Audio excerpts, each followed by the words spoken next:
دھمکی ملی تم IJI کے ٹکٹ پر منتخب ہوئے ہو، سینیٹر بنے ہو، ہمارے بنے ہو، نہیں بول سکتے، لہذا چپ ہو گئے۔ ورنہ واقعہ یہ ہے، مولانا زاہد الراشدی کا ایک مراسلہ مجھے ملا تھا، وہ تمام علماء کو انہوں نے بھیجا کہ کیا کیا مشروط بالادستی کی وعد اللہ الذین آمنوا منکم وعملوا الصالحات لیستخلفنہم فی الارض کما استخلف الذین من قبلہم ولیمکنن لہم دینہم الذی ارتضی لہم ولیبدلنہم من بعد خوفہم امنا یعبدوننی لا یشرکون بی شیئا ومن کفر بعد ذلک فاولئک هم الفاسقون۔ صدق اللہ العظیم۔ وعن مقداد بن اسود رضی اللہ تعالی عنہ قال قال رسول اللہ صلی اللہ علیہ وسلم لا يبقى على الارض بيت من ظبر ولا مدر الا ادخل الله فيه الاسلام بعز عزيز او ذل ذليل، رواه الامام احمد رحمہ اللہ۔ رب اشرح لي صدري ويسر لي امري واحلل عقدة من لساني يفقهوا قولي۔ محترم صدر مجلس، معزز حاضرین، میں نے اپنی گفتگو کے آغاز کے لیے سورہ نور کی ایک آیت کریمہ اور مسند احمد ابن حنبل کی ایک حدیث آپ کو سنائی، اور میں چاہتا ہوں کہ پہلے اجمالاً انہی کے مفہوم اور معانی پر گفتگو کروں۔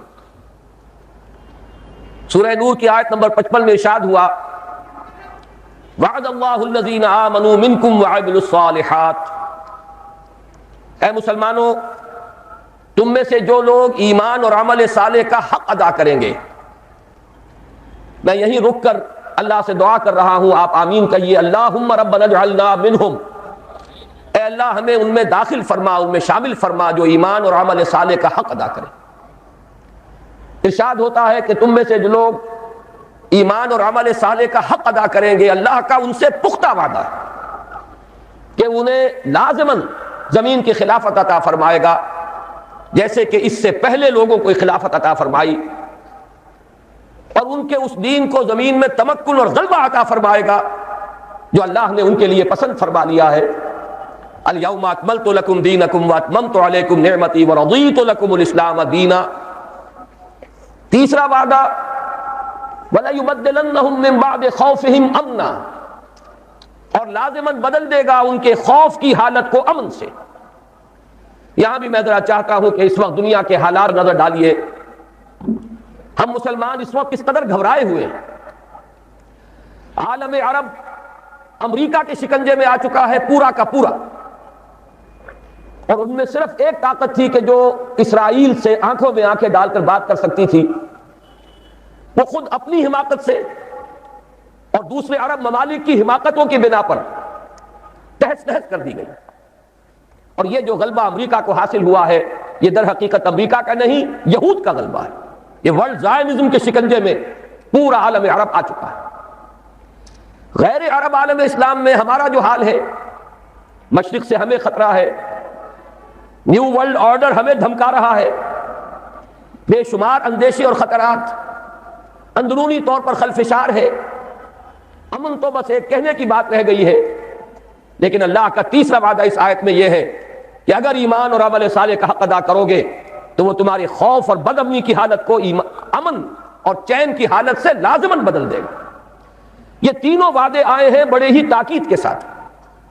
عربی زبان میں اہل علم یہاں موجود ہیں، عربی زبان میں اس سے زیادہ تاکید کا اسلوب ہے ہی نہیں۔ فعل مضارع سے پہلے لام مفتوح اور پھر نون مشدد، لَيَسْتَخْلِفَنَّهُمْ، نمبر 1 لازماً خلافت عطا فرمائے گا زمین کی، وَلَيُمَكِّنَنَّ لَهُمْ دِينَهُمُ الَّذِي ارْتَضَىٰ لَهُمْ، اور لازماً ان کے اس دین کو جو اللہ نے پسند فرما لیا ہے زمین میں غلبہ عطا کرے گا، وَلَيُبَدِّلَنَّهُم مِّن بَعْدِ خَوْفِهِمْ أَمْنًا، اور لازماً بدل دے گا ان کے خوف کی حالت کو امن کی حالت سے۔ اس کا نتیجہ کیا نکلے گا؟ میرے رفیق کار چودھری رحمت اللہ بٹر صاحب اس کی طرف اشارہ کر چکے ہیں، یعبدوننی لا یشرکون بی شیئا، پھر وہ میری ہی بندگی کریں گے اور میرے ساتھ کسی شے کو شریک نہیں ٹھہرائیں گے۔ یہ بات اس وقت اجمالاً صرف عرض کر سکتا ہوں کہ شرک صرف عبادت میں نہیں ہے، شرک صرف عقیدے میں نہیں ہے، شرک سیاسی بھی ہے، غیر اللہ کی حاکمیت اس دور کا سب سے بڑا شرک ہے۔ سروری زیبا فقط اس ذات بے ہمتا کو ہے، حکمراں ہے ایک وہی، باقی بتان آزری۔ وہ غیر اللہ کوئی فرد ہو، کوئی فرعون ہو، کوئی نمرود ہو، یا کوئی ایک قوم ہو جو دوسری قوم پر حاکم بن کر بیٹھ جائے، یا خود کسی ملک کے عوام ہو جو حاکمیت کے دعوے دار بن کر کھڑے ہو جائیں، یہ سب کے سب در حقیقت فرائض ہے، نماردہ ہیں، اور اس نظام کو تسلیم کرنا سب سے بڑا شرک ہے۔ لہذا یعبدوننی لا یشرکون بی شیئا، یہ نتیجہ ہے انفرادی سطح پر اللہ کی بندگی، توحید کا اقرار، نماز بھی اسی کے لیے، قربانی بھی اسی کی، ان صلاتی و نسکی و محیای و مماتی للہ رب العالمین، اور اجتماعی سطح پر نظام خلافت، انسان حاکم نہیں خلیفہ ہے۔ وَإِذْ قَالَ رَبُّكَ لِلْمَلَائِكَةِ إِنِّي جَاعِلٌ فِي الْأَرْضِ خَلِيفَةً یا داؤد اِنَّا جَعَلْنَاكَ خَلِيفَةً فِي الْأَرْضِ، انسان حاکم نہیں خلیفہ ہے۔ آخری ٹکڑا اس آیت مبارکہ کا وہ میرے اور آپ کے لیے ایک لمحہ فکریہ ہے۔ اللہ نے اتنے وعدے کر دیے، اتنی تاکید کے ساتھ کر دیے، اتنے پختہ وعدے کر دیے، وَمَنْ كَفَرَ بَعْدَ ذَلِكَ، جو شخص اس کے بعد بھی کفر اختیار کرے گا، اور جنرل صاحب نے ابھی آپ کو 3 آیتیں سنا دی سورہ مائدہ کی، مَن لَمْ يَحْكُم بِمَا أَنزَلَ اللَّهُ فَأُولَٰئِكَ هُمُ الْكَافِرُونَ وَمَن لَمْ يَحْكُم بِمَا أَنزَلَ اللَّهُ فَأُولَٰئِكَ هُمُ الْفَاسِقُونَ وَمَن لَمْ يَحْكُم بِمَا أَنزَلَ اللَّهُ فَأُولَٰئِكَ هُمُ الظَّالِمُونَ۔ اللہ کے حکم کے سوا کسی حکم کے مطابق فیصلہ کرنا، یہی تو شرک ہے، یہی تو ظلم ہے، یہی تو فسق ہے، یہی تو کفر ہے۔ بتوں سے تجھ کو امید ہے، خدا سے نومیدی، مجھے بتا تو صحیح اور کافری کیا ہے۔ تو جو اس کے بعد بھی کفر پر اڑے رہے، اپنی حاکمیت کے دعوے دار رہے، یا غیر اللہ کی حاکمیت پر راضی رہے، فَأُولَٰئِكَ هُمُ الْفَاسِقُونَ، تو جان لو کہ وہی فاسق ہیں۔ اور یہاں فسق کا لفظ اسی معنی میں آیا ہے جس معنی میں سورہ کہف میں آیا ہے، ابلیس کے بارے میں۔ وَإِذْ قُلْنَا لِلْمَلَائِكَةِ اسْجُدُوا لِآدَمَ فَسَجَدُوا إِلَّا إِبْلِيسَ كَانَ مِنَ الْجِنِّ فَفَسَقَ عَنْ أَمْرِ رَبِّهِ، وہ اپنے رب کے حکم سے نکل بھاگا، اس نے رب کے حکم سے سرتابی کی، سرکشی کی، بغاوت کی۔ اتنے پختہ وعدوں کے بعد بھی امت مسلمہ اگر خلافت کے نظام کو قائم نہ کرے، اور خلافت عرضی کا جو وعدہ اللہ نے کیا ہے اس کے اپنے آپ کو مستحق نہ بنائے، تو اس سے بڑا کفر، اس سے بڑا شرک، اس سے بڑی ناشکری، اس سے بڑی ناقدری کوئی اور نہیں ہے۔ تو میرے اور آپ کے لیے یہ لمحہ فکریہ ہے کہ کہیں میں اور آپ اس ذیل میں شامل نہ ہو جائیں۔ جو حدیث میں نے آپ کو سنائی مسند احمد بن حنبل کی روایت ہے، راوی حضرت مقداد بن الاسود رضی اللہ تعالی عنہ مہاجرین میں سے ہیں، اور یہی وہ صحابی ہے جنہوں نے غزوہ بدر سے قبل جب حضور نے محفل مشاورت منعقد کی تھی، اس وقت ایک بڑا پیارا جملہ کہا تھا کہ یا رسول اللہ صلی اللہ علیہ وسلم، آپ ہمیں موسیٰ کے ساتھیوں پر قیاس نہ کیجئے جنہوں نے کہہ دیا تھا فَاذْهَبْ أَنْتَ وَرَبُّكَ فَقَاتِلَا إِنَّا هَاهُنَا قَاعِدُونَ۔ ہم موسیٰ کے ساتھی نہیں، محمد کے صحابی ہیں رضی اللہ تعالی عنہم اجمعین وصلی اللہ علیہ وآلہ وسلم۔ آپ حکم دیجئے، جو حکم دیں گے ہم ہر قربانی دینے کے لیے تیار ہیں۔ آپ حکم دیجئے، کیا عجب کہ اللہ تعالیٰ آپ کو ہمارے ذریعے آنکھوں کی ٹھنڈک عطا فرمائے۔ وہ ہے مقداد ابن اسود جو روایت کر رہے ہیں حضور کا قول، بہت بڑی خوشخبری، بہت بڑی خوشخبری، بہت بڑی خوشخبری۔ اگرچہ ہم یقین کے ساتھ نہیں کہہ سکتے کہ اس خوشخبری کا ظہور کب ہوگا، ابھی اس میں کتنا وقت باقی ہے، لیکن جس شخص کا ایمان ہے محمد رسول اللہ صلی اللہ علیہ وسلم کی رسالت پر اور نبوت پر اور آپ کی صداقت پر، اس کے دل میں کوئی شائبہ بھی شک کا اور ریب کا پیدا نہیں ہو سکتا کہ یہ بات ہو کر رہے گا۔ اور وہ بات کیا ہے؟ حضور فرماتے ہیں زمین پر کوئی گھر نہیں بچے گا، نہ اینٹ گارے کا بنا ہوا گھر اور نہ ہی کوئی کمبلوں کا بنا ہوا خیمہ جس میں کہ اللہ اسلام کو داخل نہ کر دے۔ ہاں، اس داخلے کی 2 شکلیں ہو سکتی ہیں، یا تو اس گھر اور خیمے والے کے اعزاز کے ساتھ اللہ کا دین اس کے گھر میں داخل ہوگا، یا اس کی توہین اور تذلیل کے ساتھ داخل ہوگا۔ یہ ذرا نوٹ کر لیجیے الفاظ اس حدیث مبارکہ کے۔ میں اس وقت صرف اس خوشخبری کی طرف آپ کی توجہ مرتب کرا رہا ہوں۔ یہ عز عزیز اور ذل ذلیل کا مفہوم کیا ہے یہ انشاءاللہ میں بعد میں عرض کروں گا۔ اب اس تمہید کے بعد میں آپ اپنے آج کے خطاب کے بارے میں ایک بات عرض کر رہا ہوں۔ یہ خطاب اس اعتبار سے بہت مختلف ہوگا کہ میں اس میں کوئی جوش خطابت دکھانے کا ارادہ نہیں رکھتا، میں کچھ افہام و تفہیم کا انداز اختیار کرنا چاہتا ہوں۔ خلافت ہر مسلمان کے دل کی آرزو ہے، لیکن وہ خلافت ہے کیا؟ اس کا مطلب کیا ہے؟ اگر وہ نظام قائم ہو جائے تو ہماری سیاست میں، ہماری معیشت میں، ہماری معاشرت میں کیا بنیادی تبدیلیاں آئیں گی؟ جب تک ذہن اس پر صاف نہ ہو، جب تک یہ تصورات واضح نہ ہو جائیں، ہم قدم آگے نہیں بڑھا سکیں گے۔ چونکہ ابھی ہم اس تحریک کا آغاز کر رہے ہیں، لہذا ہم چاہتے ہیں کہ بات کو افہام و تفہیم کے انداز میں رکھا جائے، بات سمجھی جائے اور سمجھائی جائے۔ اسی لیے آپ نے دیکھا کہ آج ہم نے پہلے سے ایک 4 ورقہ آپ کو تقسیم کر دیا ہے۔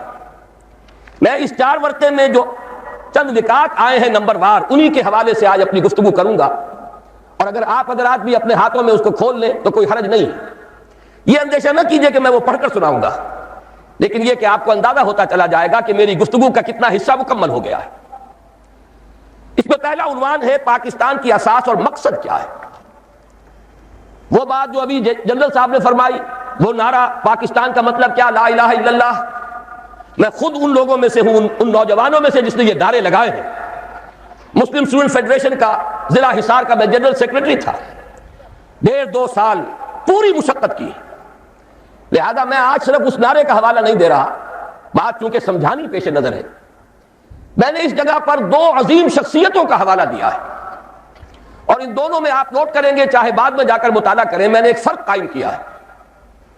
پاکستان کا مصور اور مجوز اور مفکر علامہ اقبال تھے، پاکستان کے معمار اور مؤسس قائد اعظم تھے۔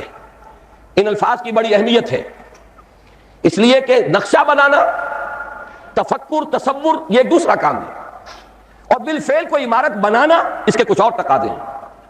ہمارے یہ 2 عظیم رہنما، ان میں یہ فرق و تفاوت سامنے رہنا چاہیے کہ پاکستان کے مصور و مفکر علامہ اقبال تھے، جبکہ معمار، اس کے مؤسس، اس کے بانی قائد اعظم تھے۔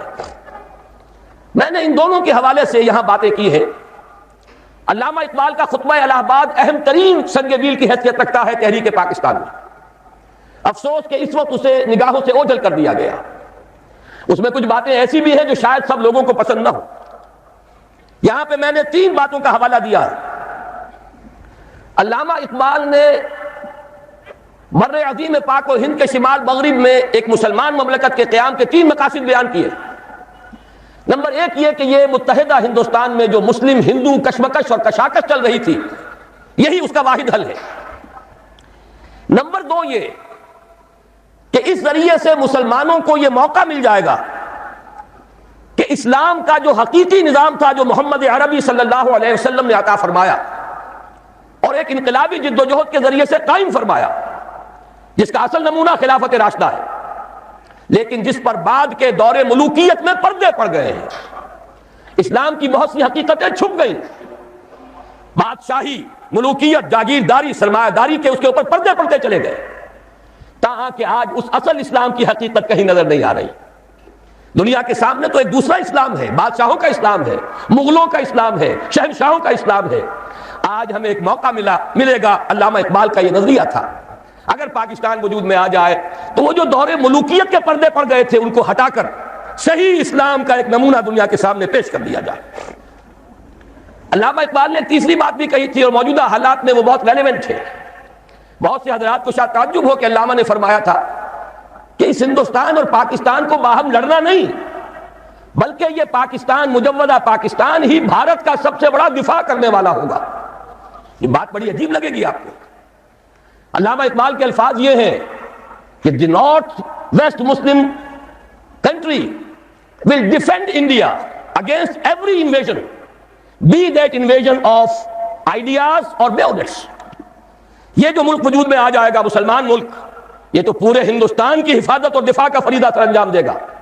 ہر حملے کے خلاف، خواہ وہ حملہ نظریات کا ہو، خواہ بیونٹس کا ہو، سنگینوں کے ذریعے سے حملہ ہو۔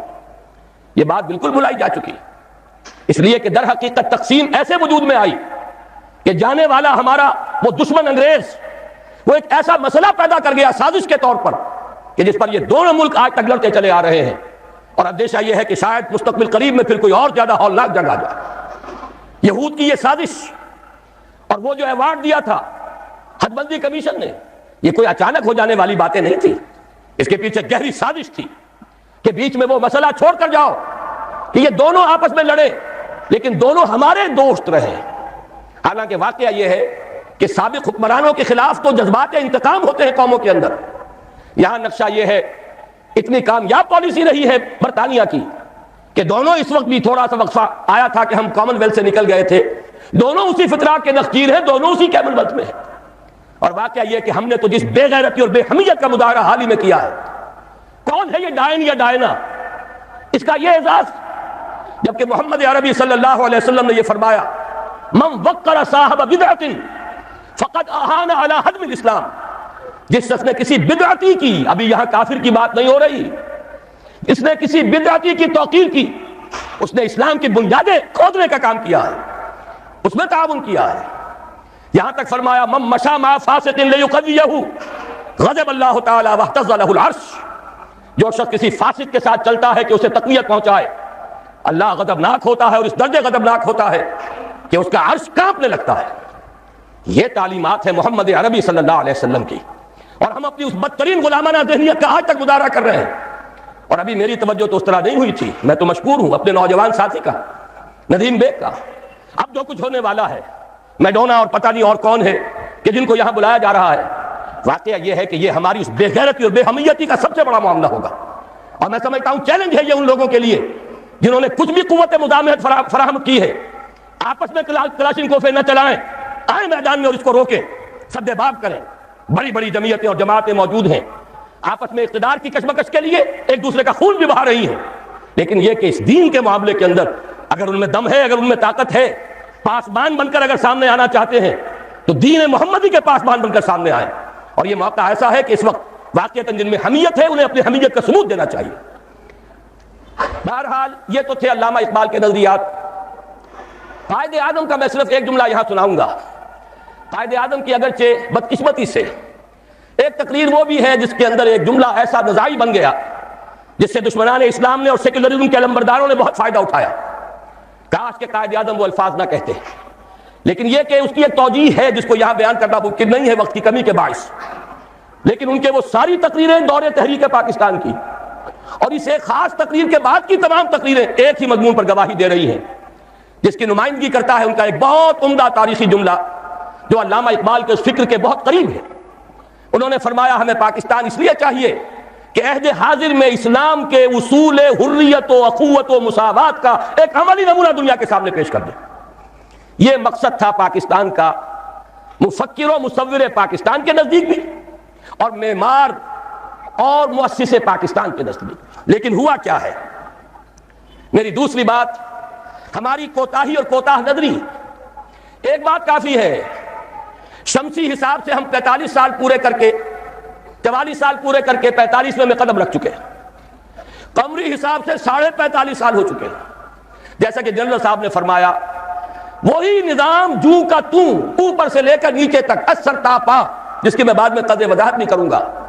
وفاداری بشرط استواری عین ایما ہے. ہم نے بالکل اس کے مصداق اس نظام کو جو کا تو قائم رکھا ہوا، سرے منہ فرق نہیں آیا. یہ تو خیر وہ بات ہے کہ جس پر مزید آپ کا وقت لینے کی ضرورت نہیں ہے، رائٹنگ آن دی وال ہے، ہر شخص جانتا ہے. لیکن میں ایک خاص بات کی طرف توجہ دلانا چاہتا ہوں. ظاہر بات ہے مسلم لیگ سے، چونکہ اس میں ہر قسم کے لوگ شریک تھے اور انہوں نے صرف قیام پاکستان کا پروگرام دیا تھا، یہ توقع ہی نہیں تھی کہ وہ اسلام یہاں لا سکتے ہیں. لیکن یہ کہ یہاں علماء بھی تو تھے، دینی جماعتیں بھی تو تھی. بعض علماء، بڑے چوٹی کے علماء مسلم لیگ میں شامل تھے، مولانا شبیر احمد عثمانی رحمۃ اللہ علیہ. بہرحال ان کا احسان ہے کہ ان کی آخری دھمکی جو انہوں نے دی تھی کانسٹیٹیوشن اسمبلی میں، اس کے نتیجے میں قرارداد مقاصد پاس ہو گئی، وہ کم سے کم اپنا حق ادا کر گئے. لیکن یہ کہ دوسری جماعتیں بھی تو یہاں رہی ہیں، علماء کرام بھی تو ہیں، ہمارے عام لوگوں کی بہت بڑی تعداد ان کی بات سنتی ہے.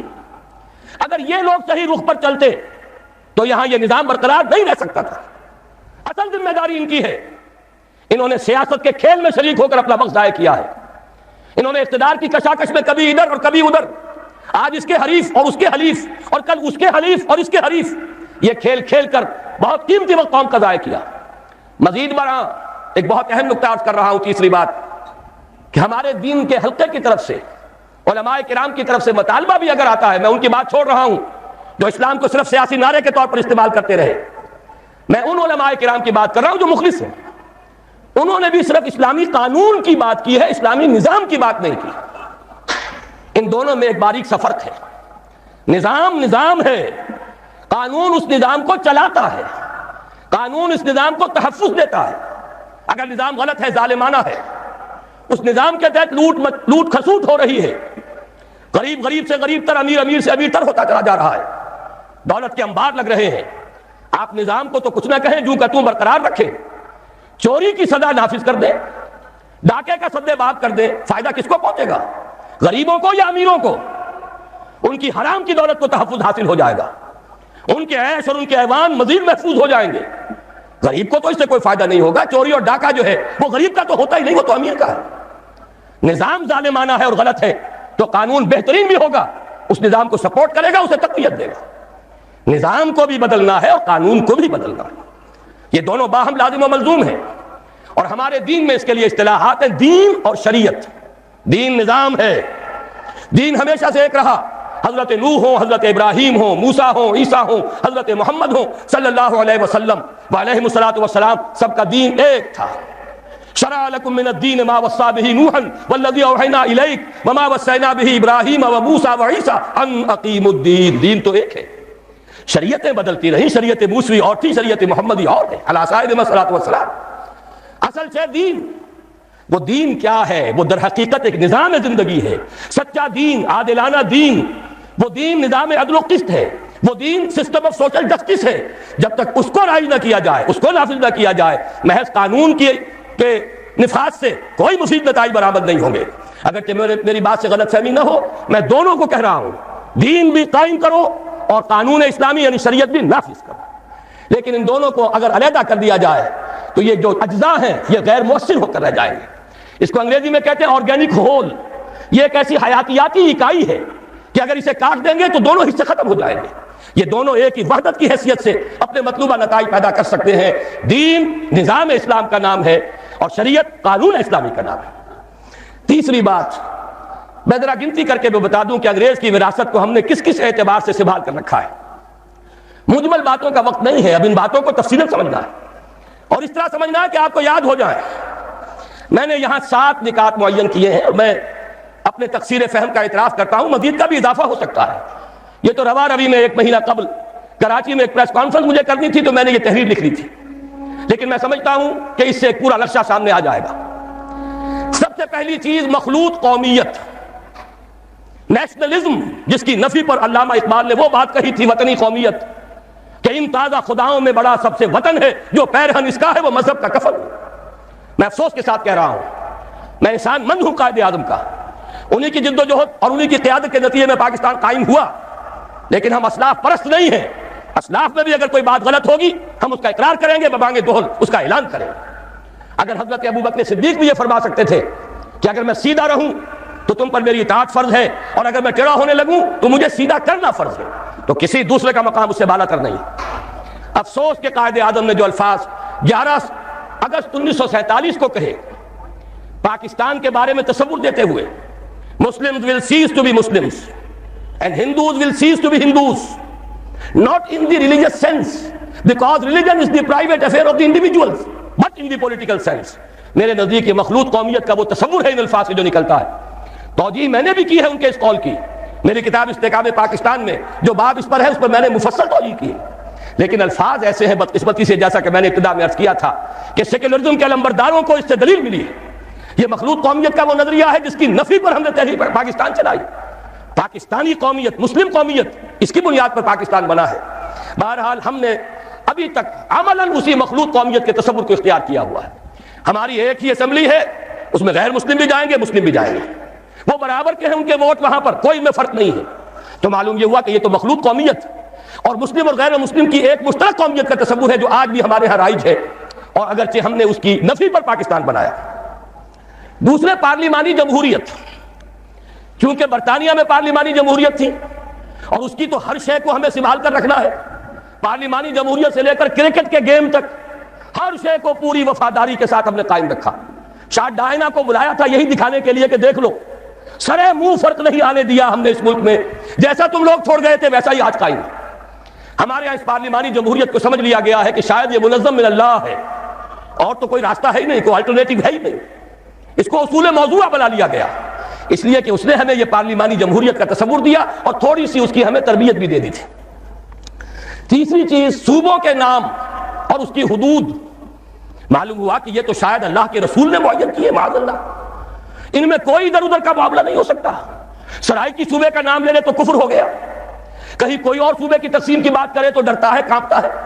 صوبوں کی سینکٹی، صوبوں کا تقدس اور اس کی بنیاد پر عصبیت جو دن بدن گہری سے گہری ہوتی چلی جا رہی ہے، یہ بھی در حقیقت کس کے صوبے تھے؟ انگریز نے اپنی انتظامی مصلحت سے بنائے اور ہم نے جو کے تو قائم رکھے ہوئے۔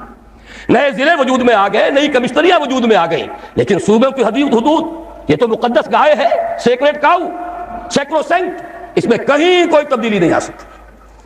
نمبر 4، بینکنگ کا وہ نظام جس کی بنیاد پر ہماری پوری صنعت اور تجارت، بلکہ اب تو کہوں گا زراعت بھی، اس لیے کہ ساری زرعی مشینری وہ بھی سودی قرضوں پر، ساری کھاد سودی قرضے پر، ہر نظام کے ہر حصے میں وہ شے شرائط کر گئی ہے جسے ابھی آپ سن چکے ہیں، اللہ اور اس کے رسول کے خلاف اعلان جنگ کے مترادف قرار دیا گیا اور سمجھا یہ جاتا ہے سود کے بغیر تو نظام چل ہی نہیں سکتا۔ میرے نزدیک یہ کلمہ کفر ہے، یہ اللہ تعالیٰ کے خلاف بد اعتمادی کا ووٹ ہے۔ یا تو اللہ کو علم نہیں تھا معاذ اللہ کہ ایک دور وہ بھی آئے گا کہ سود کے بغیر نظام چل نہیں سکے گا، اور اس نے وہ شے حرام کر دی جو لازمی تھی۔ وہ تو کہتا ہے لا یکلف اللہ نفسا الا وسعها، انسانی وسعت سے بڑھ کر تو وہ کسی شے کا بوجھ نہیں ڈالتا۔ معلوم ہوا کہ ہمیں نہ اللہ پر یقین ہے نہ اس کے رسول پر اعتماد ہے۔ نمبر 5، جوئے، سٹے اور لاٹری کی لعنت جو ہمارے ہاں بڑھتی چلی جا رہی ہے۔ یہ کہا جا سکتا ہے کہ واقعتاً سود تو ایسی شے ہے کہ ایک دفعہ اگر اسے ہٹائیں گا تو زلزلہ ضرور آئے گا۔ ہمارے نزدیک وہ زلزلہ بہت مبارک زلزلہ ہوگا جو سود کو ختم کرنے کے نتیجے میں آئے اور اسی سے خیر برآمد ہوگا، لیکن یہ جوئے اور سٹے اور لاٹری کے ذریعے سے بھی کوئی زلزلہ آ جائے گا۔ اگر ان کو ختم کر دیا جائے تو قیامت آ جائے گی، جسے قرآن کہتا ہے رجس من عمل الشیطان۔ یہ ساری فارورڈ ٹریڈنگ، یہ ہمارے سارے اسٹاک ایکسچینج اور یہ بڑی بڑی لاٹریز، کبھی فیٹمید ہے اور کبھی سیف گیمز کی ہے، جس کے ٹکٹ یہاں بلیک میں بکتے ہیں، جس کی پبلسٹی اس پیمانے پر ہوتی ہے کہ جوئے کی اتنی ترغیب اور تشویق شاید پوری انسانی تاریخ میں کبھی نہ ہوئی ہو۔ کیوں جاری ہے؟ اس لیے کہ انگریز چھوڑ گیا تھا۔ یہ سارے اسٹاک ایکسچینج اس نے بنائے تھے، یہ لاٹریوں کا نظام اس نے دیا تھا۔ نمبر 6، جاگیرداری اور غیر حاضر زمینداری کا نظام جو کا تو رکھا ہوا ہے۔ 2 دفعہ کی نام نہاد اصلاحات جنہوں نے کہ واقعتاً کوئی فرق واقع نہیں کیا۔ جاگیرداری جو کی تو مسلط، غیر حاضر زمینداری جو کی تو موجود، جبکہ واقعہ یہ ہے بھارت کم سے کم ہم سے اس معاملے میں پیش قدمی کر گیا۔ سرمایہ داری اور سود اور جوا اور سٹہ اور رشوت، یہ ساری لعنتیں وہاں بھی ہیں جو یہاں ہیں، لیکن ایک قدم وہ اٹھا گیا تھا اور اسی کے نتیجے میں وہاں سیاسی توازن رہا، کم سے کم 40 برس تک سیاسی استحکام رہا، اور وہ تھا جاگیرداری کا خاتمہ۔ پہلے قدم اٹھایا۔ یہ ہمارے ہاں جاگیرداروں کا کھیل ہے، سیاست ان کا مشغلہ ہے، سیاست ان کا کاروبار ہے، اور وہی لوگ ہیں جو چھائے ہوئے ہیں۔ آج وہی انڈسٹریلسٹ بھی ہیں، انہی کی اولاد جو ہے، چاہے وہ سول سروسز ہوں اور بہت سے خود آرمی کے آفیسرز میں، وہ انہی کی نسلیں جو ہے وہ چلی آ رہی ہیں۔ اگرچہ یہ کہ آرمی میں ہمارا کامن مین بھی کافی گیا ہے، یہاں قربانی دینے کا معاملہ ہوتا ہے، لیکن یہ کہ سول بیوروکریسی تو تقریباً پوری کی پوری نہیں پر مشتمل ہے، اور یہ جاگیرداری جو کی تو قائم ہے۔ 7ویں چیز، مخلوط معاشرت۔ مخلوط قومیت سے میں نے بات شروع کی تھی اور مخلوط معاشرت پر ختم کر رہا ہوں۔ شانہ بشانہ، قدم با قدم، اختلاط مرد و زن، ہر میدان میں برابر، کہیں نہ سطر رہا، نہ حجاب رہا، نہ پردہ رہا۔ میں نے تو پردہ ہندوستان میں دیکھا ہے جا کر، برقعے وہاں دیکھے ہیں، پاکستان میں تو برقع دیکھنے میں کہیں نظر نہیں آتا۔ میں نے حیدرآباد دکن میں دیکھا ہے۔ میرے 3 لیکچر ہوئے تھے حقیقت شرک کے موضوع پر مکہ مسجد میں، جس میں 5000 کے قریب مجھے بتایا گیا خواتین تھیں، 15000 مرد تھے، مسلسل 3 دن۔ یہ آج سے تقریباً 6 سال پہلے کی بات ہے، لیکن وہاں میں نے وہ جب جلسہ ختم ہوا ہے ہر عورت کو دیکھا کہ وہ برقعے میں تھی، مکمل برقعے کے اندر۔ لیکن یہاں تو آپ کراچی میں جا کر دیکھیے، برقع نام کی کوئی شے نہیں، وہ تو آپ یوں سمجھیے کہ وہ معروف نہیں منکر بن گیا ہے، اب اس کے اوپر فکرے چست ہوتے ہیں۔ یہ مخلوط معاشرت جو ہے، جس کی وجہ سے کہ مغرب میں شرم و حیا کا دیوالہ نکلا، گھر کا سکون ختم ہو گیا۔ ان سے پوچھئے، روتے ہیں، ان کا گھر کا خون، فیملی لائف شٹر ہو چکی، خاندان کا نظام درہم برہم ہو گیا، اولاد الٹی پھرتی ہے، میاں بیوی دونوں کام پر گئے ہوئے ہیں، شام کو تھکے ہوئے آئے ہیں، بچے اگر آ گئے اسکولوں سے واپس تو اب جو کچھ کر رہے ہیں کوئی ان کی دیکھ بھال کرنے والا نہیں۔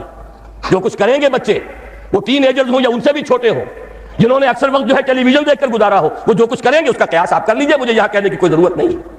یہ آخری شے تو وہ ہے کہ جس میں واقعہ یہ ہے کہ انگریز جہاں ہمیں چھوڑ گیا تھا اس میں ہم نے بہت ترقی کی ہے۔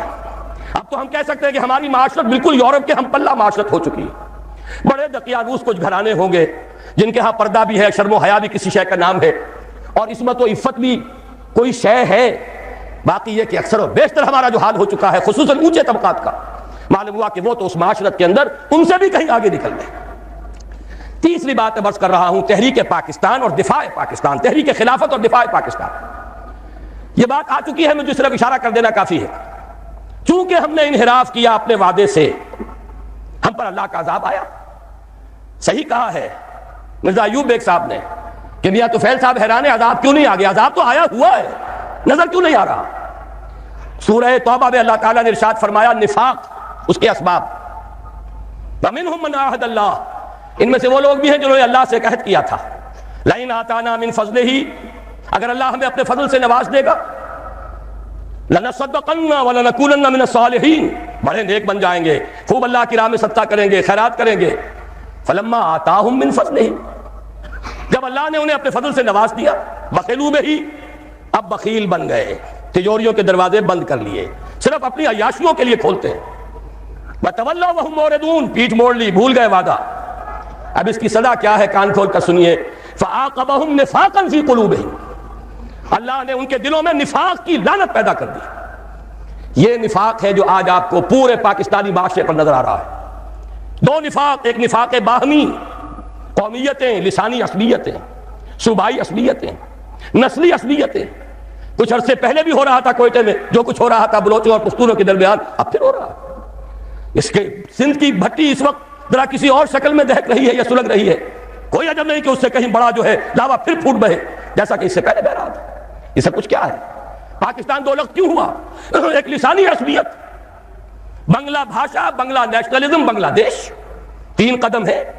زبانی عصبیت، اس کی تحریک، ایک نیا دیش، یہی معاملہ پاکستان میں ہو رہا ہے۔ اس اعتبار سے واقعہ یہ ہے کہ یہ سزا ہے اللہ کی طرف سے، اور اخلاق کا جو دیوالہ نکلا ہے۔ دوائیوں میں شاید دنیا میں کوئی قوم نہ ہو جو دوائیوں میں ملاوٹ کرتی ہو۔ کوئی غریب عورت ہو سکتا ہے گھر کے برتن بیچ کر آئی ہو اور اپنے بچے کے لیے یا اپنے شوہر کے لیے دوا لے کر جا رہی ہو، اور 15 روپے کا ایک کیپسول اس نے خریدا ہو، لیکن اس کیپسول میں چاک بھرا ہوا اور کچھ نہیں۔ یہ کام سلطنت خدا داد پاکستان میں ہو رہا ہے۔ میں صرف اس ایک مثال پر اکتفا کر رہا ہوں، زیادہ وقت نہیں ہے۔ اخلاق کا دیوالہ نکل چکا ہے۔ وہ قوم جو ایک قوم تھی ہندو کے مقابلے میں اب قومیتوں میں تقسیم ہو چکی، دونوں نفاق میں تمام و کمال نظر آ رہے ہیں، نفاق باہمی، نفاق عملی، نفاق اخلاقی۔ اب اس کے لیے ضروری ہے پاکستان کے دفاع کے لیے یہ بھی ضروری ہے کہ فوجوں کو مستحکم رکھیے، اعدوا لهم ما استطعتم، ہر ممکن دفاعی اسلحہ فراہم کیا جائے، ہر وہ ضرب کی پوری قوت بلکہ بڑھایا جائے۔ اور سلسلے میں ڈنکے کی چوٹ کہہ رہا ہوں، بے نظیر نے کہا ہے اللہ کرے کہ جھوٹ ہو، لیکن یہ کہ اگر واقعہ یہ ہے کہ ہماری حکومت نے کوئی خفیہ معاہدہ امریکہ سے کر لیا ہے کہ خفیہ طور پر وہ اپنے ایٹمک پلانٹس کا معائنہ کرا دے گی، تو یہ اس ملک سے غداری ہوگی۔ ہمیں اپنے تحفظ کے لیے ہر ممکن صورت، یہ اللہ کا حکم ہے اعدوا لهم ما استطعتم من رباط الخیل، جو بھی سامان ہے وہ بھی فراہم کرو، اور گھوڑے بھی تیار رکھو، ترہبون بہ عدوکم وعدو اللہ، تاکہ تم ڈرا سکو، ہیبت طاری کر سکو اپنے دشمنوں پر بھی، اللہ کے دشمنوں پر بھی۔ یہ سارے کام ہمیں کرنے ہیں۔ اس کے ساتھ ہی دوستوں سے معاہدے کیجئے۔ چین کے ساتھ معاہدہ سب سے اہم ہے، اس لیے کہ ایک ہی ایٹمی طاقت ہے جو اس وقت امریکہ اور یہودیوں کے تسلط سے باہر ہے۔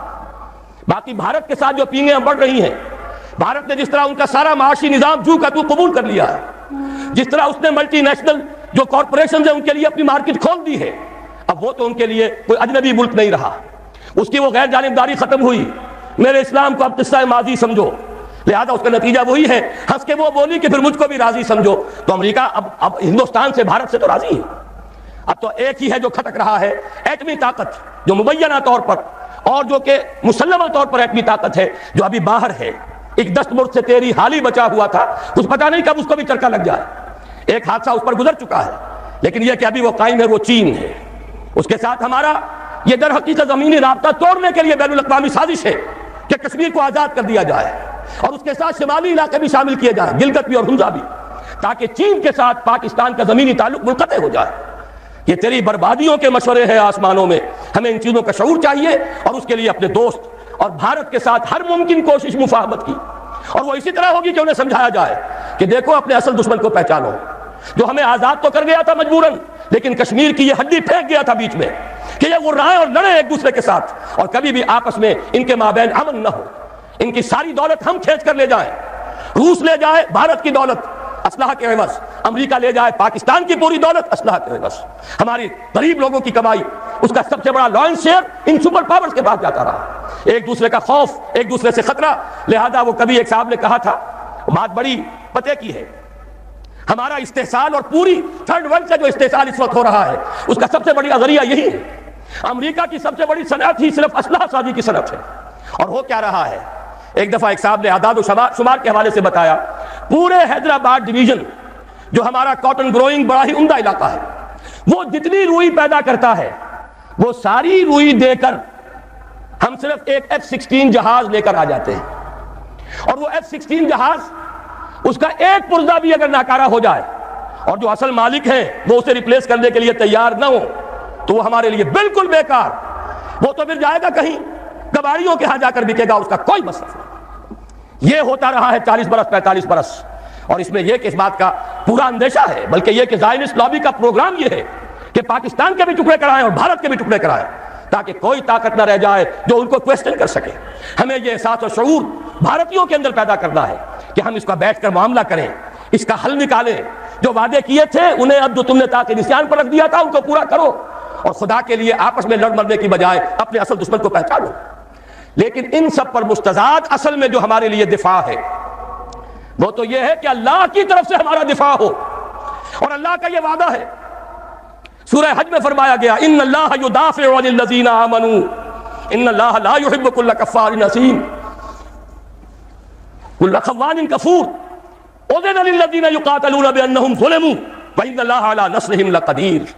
اللہ مدافعت کرے گا اہل ایمان کی طرف سے, اللہ تعالیٰ جو ہے خود مدافع ہوگا. اللہ تعالیٰ کو کفر پسند نہیں ہے, خائن پسند نہیں ہے, ناشکر اور کافر پسند نہیں ہے.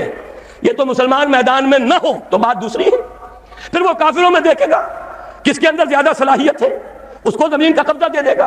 لیکن مسلمان ہوں, ثابت کر دیں کہ ایمان اور عمل صالح کا حق ادا کرنے والے مسلمان ہیں, تو کیسے ممکن ہے اللہ کو ان سے کوئی محبت نہیں؟ پھر تو اللہ تعالیٰ دفاع کرے گا اپنے بندوں کی طرف سے, اور اللہ تعالیٰ ان کی نصرت پر قدیر ہے, اس کی قدرت رکھنے والا ہے. جب تک کہ یہ دفاع ہمارے شامل حال نہیں ہوگا, اور وہ کیسے ہوگا؟ جب کہ ہم اللہ کے خلاف جو جنگ کر رہے ہیں اسے بند کریں, اللہ کے ساتھ مفاوضت کریں, مصالحت کریں, صلح کریں. یہ سمجھ لیجئے اسلام کے معنی کیا ہے, گردن نہادن. اگر کوئی مقابلہ تھا سپر انداختن, سپر ڈال دینا. اللہ کے سے اگر کوئی جنگ تھی, کوئی تصادم تھا, ہتھیار پھینک دینا, یہی تو اسلام ہے. ہمیں چاہیے بحیثیت قوم, بحیثیت ملک, ہم اللہ تعالیٰ سے جنگ بند کریں, اس کے سامنے اپنے ہتھیار پھینک دیں, اس کی اطاعت قبول کریں, تو اللہ ہمارے دفاع کا ضامن ہے. ان اللہ یدافع عن الذین آمنوا ان اللہ لا يحب كل خوان کفور. اب آئیے وہ نظام خلافت, جنرل صاحب نے آپ کو بتایا, صحیح بتایا, کوئی عنوان کی تبدیلی مراد نہیں ہے. جیسے ہمارے قومی اخبار کے اداریہ نگار کو کوئی شک پیدا ہو گیا تھا, استحزان کہہ دیا کہ موجود ہے یہ صدر مملکت ہے یا سربراہ حکومت ہے, ان کے ہاتھ میں بیعت کر لو خلافت ہو جائے گی. معاذ اللہ. بات سمجھ لیجئے, کامل نظام بدلنا ہے. جیسے کہ شاہ ولی اللہ دہلوی نے 250 برس قبل نعرہ لگایا تھا, فَتْقُ كُلِّ نِظَامٍ, یہ پورا نظام توڑ پھوڑ کر رکھ دینا ہے, اس کے اجزاء کو علیحدہ علیحدہ کر کے بکھیر دینا ہے. ظاہر ہے یہ کام انقلابی جد و جہد کے بغیر نہیں ہو سکتا, یہ ووٹوں کی بھیک مانگ کر نہیں ہو سکتا, یہ محض ریزولوشن پاس کرنے سے نہیں ہوگا, یہ خالی اور خونی نعرے لگانے سے نہیں ہوگا, ایک انقلاب کے ذریعے سے ہوگا, جانیں دے کر ہوگا, قربانیاں دے کر ہوگا. لیکن جب ہو جائے گا تو اس کے خد و خال کیا ہوں گے؟ یہ ہیں 10 نکات جو اس میں نے میدان میں دیکھا کہ ایک ایک بینر کی حیثیت سے یہ سامنے رکھے ہوئے, لیکن ظاہر بات اس میں پڑھ نہیں سکیں گے آپ, میں اجمالاً ان میں سے ہر ایک کی وضاحت کروں گا. سب سے پہلا نکتہ, اللہ کی حاکمیت کا غیر مشروط اقرار, جو بحمد اللہ قرارداد مقاصد میں ہے, لیکن اس کا عملی نتیجہ کتاب و سنت کی غیر مشروط بلا استثناء بالادستی کو تسلیم کرنا دستور میں, جو ہم نے نہیں کیا. بڑی ڈینگ ماری, عوام کو دھوکہ دے دیا. علماء بھی پہلے تو کچھ بہت بیانات انہوں نے تیکھے دیے تھے, کچھ خیال ہو رہا تھا کہ شاید ہمت کریں گے، بعد میں سب کے سب انکار زیر پر ہو گئے. ایک دھمکی ملی، تم IJI کے ٹکٹ پر منتخب ہوئے ہو، سینیٹر بنے ہو، ہمارے بنے ہو، نہیں بول سکتے، لہذا چپ ہو گئے. ورنہ واقعہ یہ ہے، مولانا زاہد الراشدی کا ایک مراسلہ مجھے ملا تھا، وہ تمام علماء کو انہوں نے بھیجا کہ کیا مشروط بالادستی کتاب و سنت کی اسلام میں جائز ہے؟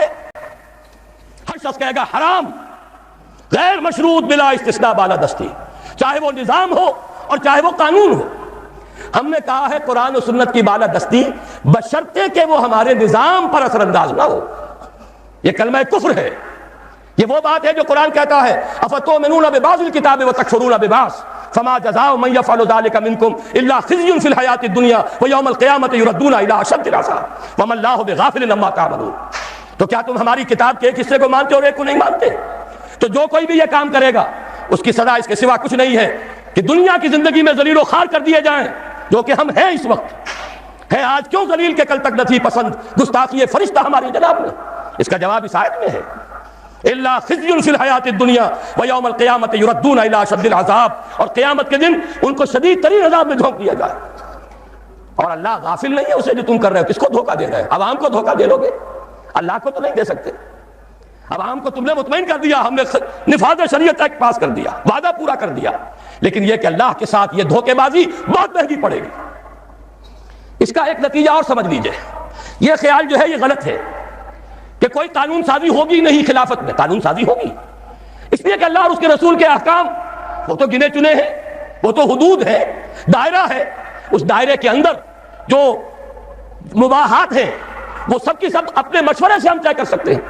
کیا بجٹ بنائیں، ایلوکیشن کیا ہو، ٹیکسیشن کیا ہو، فارن پالیسی کیا ہو، ایجوکیشن پر کیا نظام بنایا جائے، اس میں ایلوکیشن کی طرح سارے کام جو اصل ہے وہ مباحات کا دائرہ ہے. اس کے اندر لیجسلیشن ہو سکتی ہے. وہ لیجسلیشن بھی عدالت نہیں کرے گی، کوئی مولوی نہیں کریں گے، بلکہ یہ کہ وہی اسمبلی کرے گی جو علامہ اقبال نے کہا تھا اپنے لیکچرز میں کہ آج کے دور میں اجتہاد بذریعہ پارلیمنٹ ہوگا. اس کے کیا معنی ہے؟ یہ نہیں کہ وہاں جاہل لوگ آ جائیں گے تو وہ اجتہاد کریں گے، بلکہ یہ کہ اجتہاد تو اہل علم کریں گے. البتہ جس کا اجتہاد نافذ ہوگا وہ ہوگا جسے پارلیمنٹ کی اکثریت تسلیم کرے. اور عدالتوں کو یہ اختیار حاصل ہوگا، جو اعلیٰ عدالتیں ہیں، سپیریئر کورٹس، وہاں ایک عام آدمی بھی جا کر دعویٰ دائر کر سکے گا کہ جناب دستور میں لکھا ہوا ہے کتاب و سنت کے خلاف کوئی قانون سازی نہیں ہو سکتی، فلاں قانون میں ثابت کرتا ہوں کتاب و سنت کے منافی ہے. عدالت کو اختیار ہوگا، وہ اس کو کل عدم قرار دے دے، گورنمنٹ کو نوٹس دے، اتنی مدت کے اندر اندر اس کی جگہ پر دوسری قانون سازی کتاب و سنت کے دائرے کے اندر اندر کر لو، خلا کو پر کر دو، ورنہ فلاں تاریخ سے یہ قانون کل عدم. یہ ہے پروسیس. اس پروسیس کو واقعہ یہ ہے کہ صحیح انداز میں شروع کیا تھا ضیاء الحق نے. نظری طور پر ہر ایک کے ساتھ انصاف کیا جانا چاہیے، جو اس نے کیا ہے اس کا بھی اقرار ہو، جو نہیں کیا ہے اس کا بھی اعلان ہو. انہوں نے کیا، شریعت کورٹ بنا دی اور یہی اصول طے کیا شریعت کورٹ میں ہر مسلمان جائے، کوئی قانون ہو اس کے بارے میں اگر وہ ثابت کر دے یہ کتاب و سنت کے منافی ہے کل عدم ہو جائے گا. لیکن کیا نہیں کیا وہ بھی سمجھ لیجئے. شریعت کورٹ بٹھا کر اس کو ہتھکڑیاں بھی پہنا دی، بیڑیاں بھی پہنا دی. نہ ہمارے دستور کے بارے میں بول سکتے ہو، چاہے مفتی تقی عثمانی ہو اور چاہے پیر کرم بخش صاحب ہو اور کوئی بھی ہو، چاہے کوئی بڑے سے بڑا عالم نے لا کر بٹھا دیا، دستور پر بات نہیں کر سکتے، عدالتی قوانین پر بات نہیں کر سکتے، مالی قوانین پر بات نہیں کر سکتے، اور تو اور آئلی قوانین پر بھی بات نہیں کر سکتے. انا للہ و انا الیہ راجعون. کام بڑا اچھا کیا تھا، صحیح کیا تھا، لیکن یہ کہاوت ہے ہمارے ہاں، کوئی مہمان آیا ہو تو کہا جائے جناب یہ سب گھر آپ کا ہے اطمینان سے، لیکن دیکھیے کسی شے کو ہاتھ نہ لگائیے گا. یہ حشر ہمارے ہاں ہوا ہے اسلام کے ساتھ. دکھا دی بڑی شریعت کورٹ، جسٹس غلام علی صاحب پہنچ گئے اور ہمارے صاحب پیر صاحب پہنچ گئے اور تقی عثمانی صاحب پہنچ گئے اور بھی بڑے بڑے علماء پہنچ گئے، لیکن یہ کہ ان کو سجا کر بٹھا دیا گیا. ان چار طرف بالکل ہاتھ نہ لگانا، دیکھنا بھی نہیں.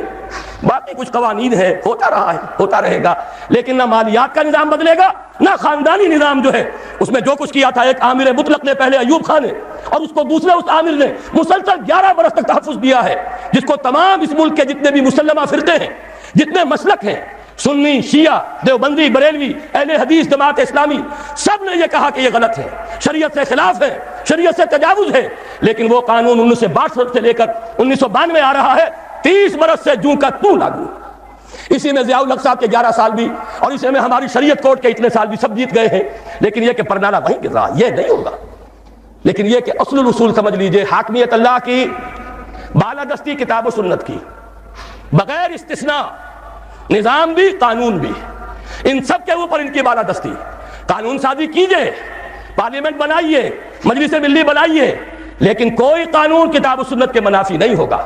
اگر کسی کو خطرہ ہے کہ یہ منافی ہے، جائے ہائی کورٹ میں، سپیریئر کورٹ میں ثابت کر دے، علماء بھی جائیں، دلائل دیں، ثابت کر دیں کتاب و سنت کی حدود سے تجاوز ہو گیا ہے، کل عدم ہو جائے گا۔ یہ ہے سیاسی اور دستوری ڈھانچہ اس اسلامی نظام کا جو خلافت ہے، اس لیے کہ خلافت کے معنی ہی نیابت کے ہیں، حاکمیت کی نفی ہے اس میں، اسی لیے تو ہم نے جمہوریت کی اصطلاح ترک کر دی۔ جمہوریت کو کتنا ہی دھو لے، پاک کر لے، کتنے ہی پانیوں میں سے نکال لے، اس میں انسانی حاکمیت کا تصور کچھ نہ کچھ باقی رہ جاتا ہے۔ حیرت ہوتی ہے علامہ اقبال کے فرزند، وہ شخص جو کہہ گیا اسی شہر لاہور میں دفن ہے، یہ شہر اقبال ہے، شہر لاہور، کہ سروری زیبا فقط اس ذات بے ہمتا کو ہے، حکمراں ہے ایک وہی باقی بتانے آدری۔ ان کے فرزند ارجمند پارلیمنٹ کی ساورنٹی کا نعرہ لگا رہے ہیں۔ یہ ساورنٹی کا نعرہ لگانا اپنے والد کے فلسفے کی کامل نفی۔ دوسرا نکتہ، مخلوط قومیت کی نفی۔ خلافت میں خلافت المسلمین ہوتی ہے، خلیفہ خلیفت المسلمین ہوتا، غیر مسلموں کا نہیں۔ خلفائے راشدین امیر المومنین کہلاتے تھے، یہ ایمان اور اسلام کی بنیاد پر نظام ہے خلافت کا۔ غیر مسلم اس میں صرف ایک پروٹیکٹڈ مائنورٹی کے طور پر رہ سکتا ہے، اس کی حفاظت کا ذمہ لیا جائے گا، اسی لیے وہ ذمہ کہلاتے ہیں۔ بدقسمتی سے اس لفظ کو گالی بنا لیا گیا ہے، گالی نہیں ہے، ذمہ داری۔ خلافت ذمہ داری لے گی، کسی غیر مسلم کی جان، مال، آبرو پر کوئی آنچ نہیں آئے گی، اسے پرسنل لاء میں مکمل آزادی ہوگی، اسے مذہب اور عقیدے اور عبادت کی پوری آزادی ہوگی، اس کی عبادت گاہوں کا بھی اتنا ہی تحفظ کیا جائے گا جتنا مسجدوں کا، یہ ساری ذمہ داری لی جائے گی، اس لیے وہ ذمہ کہلاتے ہیں۔ لیکن ظاہر بات ہے خلافت کا نظام اللہ کی خلافت ہے، حاکمیت اللہ کی ہے، اور اس کا ذریعہ کتاب و سنت ہے۔ جو نہ اللہ کو مانے، نہ کتاب کو مانے، نہ رسول کو مانے، نہ قرآن کو مانے، نہ سنت کو مانے، انہیں لیجسلیٹو پروسیس میں کیسے شامل کریں، انہیں اس ریاست کی پالیسی میکنگ میں کیسے حصہ دیا جائے۔ ہاں فنی طور پر ان کی ملازمتیں ہو سکتی ہیں، وہ مختلف اداروں میں کام کر سکتے ہیں، لیکن جو پالیسی میکنگ ہے، جہاں ریاست اور حکومت کی پالیسیز بنتی ہیں، وہاں ان کا کوئی عمل دخل نہیں ہو سکتا۔ جہاں لیجسلیشن ہے، قانون بننا ہے، جو کتاب و سنت کے تابع بننا ہے، وہاں ان کا کوئی دخل نہیں ہوگا، وہ ہوں گے پروٹیکٹڈ مائنورٹی۔ یہی اب میں چاہتا ہوں اس حدیث کا ٹکڑا جو میں نے روک لیا تھا بیان کر دوں، اور یہ در حقیقت قرآن مجید کی ایک آیت کی روشنی ہے۔ حضور نے فرمایا تھا کہ پوری دنیا میں کوئی گھر نہیں بچے گا، نہ اینٹ گارے کا بنا ہوا اور نہ کوئی کمبلوں کا بنا ہوا خیمہ، جس میں اللہ اپنے دین کو داخل نہ کر دے، لیکن داخلے کی دو شکلیں ہوں گی، بعز عزیز او ذل ذلیل، یا تو عزت والے کا اعزاز اور یا کسی ذلیل کی تذلیل کے ساتھ۔ معنی کیا ہے اس کے؟ اگر گھر والا خود اسلام قبول کر لیتا ہے، فَلِلَّهِ الْعِزَّةُ وَلِرَسُولِهِ وَلِلْمُؤْمِنِينَ، اب وہ بھی اس عزت کے اندر شریک ہو گیا جو اللہ کے لیے ہے، رسول کے لیے، اہل ایمان کے لیے، اس کے اعزاز کے ساتھ اس کے گھر میں اسلام داخل ہوا۔ اور جو اسلام قبول نہیں کرے گا، ظاہر بات ہے اسے بھی اپنے گھر کے اندر جو چاہے کر لے، لیکن پورے نظام کے تابع ہو کر رہنا پڑے گا۔ جو بھی لا آف دی لینڈ ہے اس میں اللہ اور اس کے رسول کا حکم چلے گا، لہذا اس کی توہین ہو گئی خود بخود۔ وہ اپنے گھر میں جو چاہے کرے، شراب پینی ہے پی لے، اپنا جو معاملہ کرنا چاہے، کسی ایک معبود کو نہیں ہزاروں معبودوں کو سجدے کر لے، اجازت ہے، لیکن یہ کہ ملک میں نظام اللہ اور اس کے رسول کا، غلبہ اللہ کے دین کا، وَلِلَّهِ الْعِزَّةُ وَلِرَسُولِهِ وَلِلْمُؤْمِنِينَ، یہی دو شکلیں ممکن ہے جو حضور نے بیان فرما دی۔ اور میں نے عرض کیا تھا یہ قرآن مجید کی آیت ہے۔ نصارہ اور یہود کے بارے میں سورہ توبہ میں فرمایا حَتَّى يُعْطُوا الْجِزْيَةَ عَنْ يَدٍ وَهُمْ صَاغِرُونَ، جبکہ مشرکین عرب کے لیے کوئی آپشن نہیں تھا، یا ایمان لاؤ یا قتل کر دیے جاؤ گے۔ بَرَأَةٌ مِّنَ اللَّهِ وَرَسُولِهِ، یہ سورہ توبہ کی ابتدائی آیات اسی موضوع پر ہے۔ آگے چل کر فرمایا یہود اور نصارہ کے لیے ایک ایگزمپشن ہے، وہ یہودی اور نصرانی ہو کر رہنا چاہیں تو رہیں، لیکن انہیں چھوٹے ہو کر رہنا پڑے گا، ہاتھ سے جزیہ دینا ہوگا۔ یؤتوا الجزیۃ عن ید وہم صاغرون، یہی ہے جسے حضور نے فرمایا ذل ذلیل، اس کے سوا کوئی شکل نہیں اسلامی ریاست میں۔ البتہ جزیہ کیا ہے، اسے بھی گالی بنا دیا، یہ گالی نہیں ہے۔ ریاست جب ذمہ لے گی، خلافت کا نظام انڈر رائٹ کرے گا ان کے جان اور مال کے تحفظ کو، ان کی آزادیوں کو، مذہب اور عقیدے کی آزادی، ان کے پرسنل لاء کی آزادی، تو کچھ ٹیکس انہیں دینا پڑے گا نا، کچھ تبادلے میں ہوگا۔ مسلمان زکوٰۃ دیں گے، اگر عشری زمین ہے عشر دیں گے، خراجی زمین ہے خراج دیں گے، تو انہیں بھی کچھ دینا ہوگا کہ نہیں؟ بس یہ ان سے زکوٰۃ نہیں ہوگی اور ان سے ہوگا ٹیکس، وہ ٹیکس ہے جس کا نام جزیہ ہے. جزیہ کسے کہ جزا، بدلہ. یہ تو ایک در حقیقت مبادلہ ہے. حکومت جو کچھ خرچ کرتی ہے اس کا کچھ نہ کچھ حصہ آپ کو برداشت کرنا ہوگا. تو جزیہ جزا ہے. ذمہ وہ ہے جس کے کہ تمام حقوق کی ضمانت خلافت کا نظام دیتا ہے. یہ ہے ایک علیحدہ معاملہ. البتہ یہ کہ جہاں تک خلیفہ کا انتخاب اور جو بھی قانون ساز آپ ادارہ بنائے اس کے انتخاب کا معاملہ ہے، اس میں صرف مسلمان مرد اور عورتیں ووٹ دیں گی، اور صرف وہ مسلمان اس میں حصہ لیں گے، مرد. اس لیے کہ امورکم الی نسائکم یہ محمد رسول اللہ کے فرمان کے خلاف ہے. عورتوں کے حوالے کچھ اور ذمہ داریاں ہیں جو اسلام نے کی ہیں، وہ میں بعد میں کروں گا. ووٹ دیں گی اس لیے کہ حضرت عمر رضی اللہ تعالیٰ عنہ نے جو ایک کمیٹی بنائی تھی جس کے بعد کے تیسرے خلیفہ کا انتخاب ہوا، جس کے ذریعے سے اس میں حضرت عبد الرحمن ابن عوف نے مردوں سے بھی رائے لی، خواتین سے بھی رائے لی.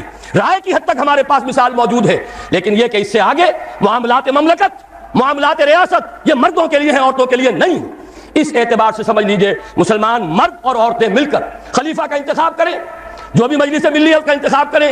اس میں غیر مسلموں کا کوئی حصہ نہیں ہے. ان کے علیحدہ باڈیز ہو سکتی ہیں ان کے مسائل کے بارے میں جن سے رائے لی جا سکے. یہ ہے دوسرا نقطہ، مخلوط قومیت کی نفی. تیسرا نقطہ، خلیفہ کا انتخاب بلا واسطہ تمام مسلمان مرد اور عورتیں کریں گے، لیکن اس خلیفہ کا معاملہ وہ نہیں ہوگا جو پارلیمانی نظام میں ہے. خلفائے راشدین مشورہ لیتے تھے، مشورہ لینا فرض ہے. حضور سے کہا گیا شاورہم فی الامر، لہذا کون ہوگا جو اس سے مستثنیٰ ہو. لیکن یہ ووٹوں کی گنتی کا معاملہ کبھی نہیں رہا اسلام میں. خلیفہ راشد نے کبھی گنتی کر کے ووٹ لے کر اور فیصلے نہیں کیے، بلکہ یہ کہ خلیفہ کو پورا اختیار ہے. کتاب و سنت کی تلوار تو سب پر ہے، ویسے ہی خلیفہ کے سر پر بھی ہے، لیکن اس کے دائرے کے اندر اسے ایک معین مدت تک کے لیے، اگرچہ خلفائے راشدین کے ہاں یہ معین مدت نہیں تھی، وہ تعزیز خلفاء تھے، لیکن وہ شے ہم پر لازم نہیں ہے. معین مدت مقرر کی جا سکتی ہے، لیکن اسے اختیار دیا جائے. وہ یہ نہ ہو کہ ہمیشہ پارلیمنٹ کی اکثریت کا محتاج رہے. خاص طور پر ہمارے ہاں جیسے ہی اسمبلی آئی، جو بھی حکومت بناتا ہے وزیر اعظم، اس کی ساری توجہ اسی پر ہوتی ہے کہیں یہ مینڈک پھدک نہ جائے، کہیں یہ گھوڑا کہیں جا کر بک نہ جائے، کچھ اسے دو، 50 وزیر بنا دو. یہ بھی رہا ہے بلوچستان میں، شاید اب بھی ہے کہ جے یو آئی کے غالباً اس میں بلوچستان کی اسمبلی میں صرف 6 رکن ہیں اور 6 کے 6 وزیر ہیں. یہ تماشے اس پاکستان میں ہو رہے ہیں. کیوں؟ ایک بھی ہٹ گیا حکومت ختم، چند میڈک پھدک گئے حکومت ختم، چند گھوڑے بک گئے حکومت ختم. لہذا ساری توجہ اسی پر. کام کرے تو کیا کرے؟ کوئی نیک نیت آدمی ہو کوئی کام نہیں کر سکتا، اسے تو اپنی کرسی بچانے کی فکر ہو جاتی ہے. ہماری اس دنیا کے اندر بھی ایک دوسرا متبادل نظام ہے، صدارتی نظام ہے. وہ صدارتی نظام زیادہ قریب ہے نظام خلافت سے، اس لیے کہ وہاں کانگریس کی اکثریت کا پابند نہیں ہے. جو بھی صدر ہے امریکہ کا، اس کی اپنی مرضی ہے، اس کے مطابق وہ جس کو بھی وزیر بنانا چاہتا ہے سیکریٹری کہلاتے ہیں وہاں. ضروری نہیں کہ وہ کانگریس کا رکن ہو. جس کو سمجھتا ہے باصلاحیت ہے. فورن پالیسی میں اس کی نظر بڑی گہری ہے، مالیات میں یہ شخص بہت ماہر ہے، اور یہ اگر الیکشن لڑ کے نہیں آ سکا کوئی جرم نہیں ہے، یہ اس قوم کا فرد ہے. اس کی صلاحیتوں سے فائدہ اٹھانا قوم کے لیے ضروری ہے، لہذا اسے بڑے سے بڑے منصب کے اوپر فائز کیا جا سکتا ہے. آخر اسی دنیا میں وہ نظام بھی ہے. بہرحال وہ نظام خلافت یوں کہنا چاہیے کہ صدارتی نظام بمقابلہ پارلیمانی نظام کے نظام خلافت سے قریب تر ہے.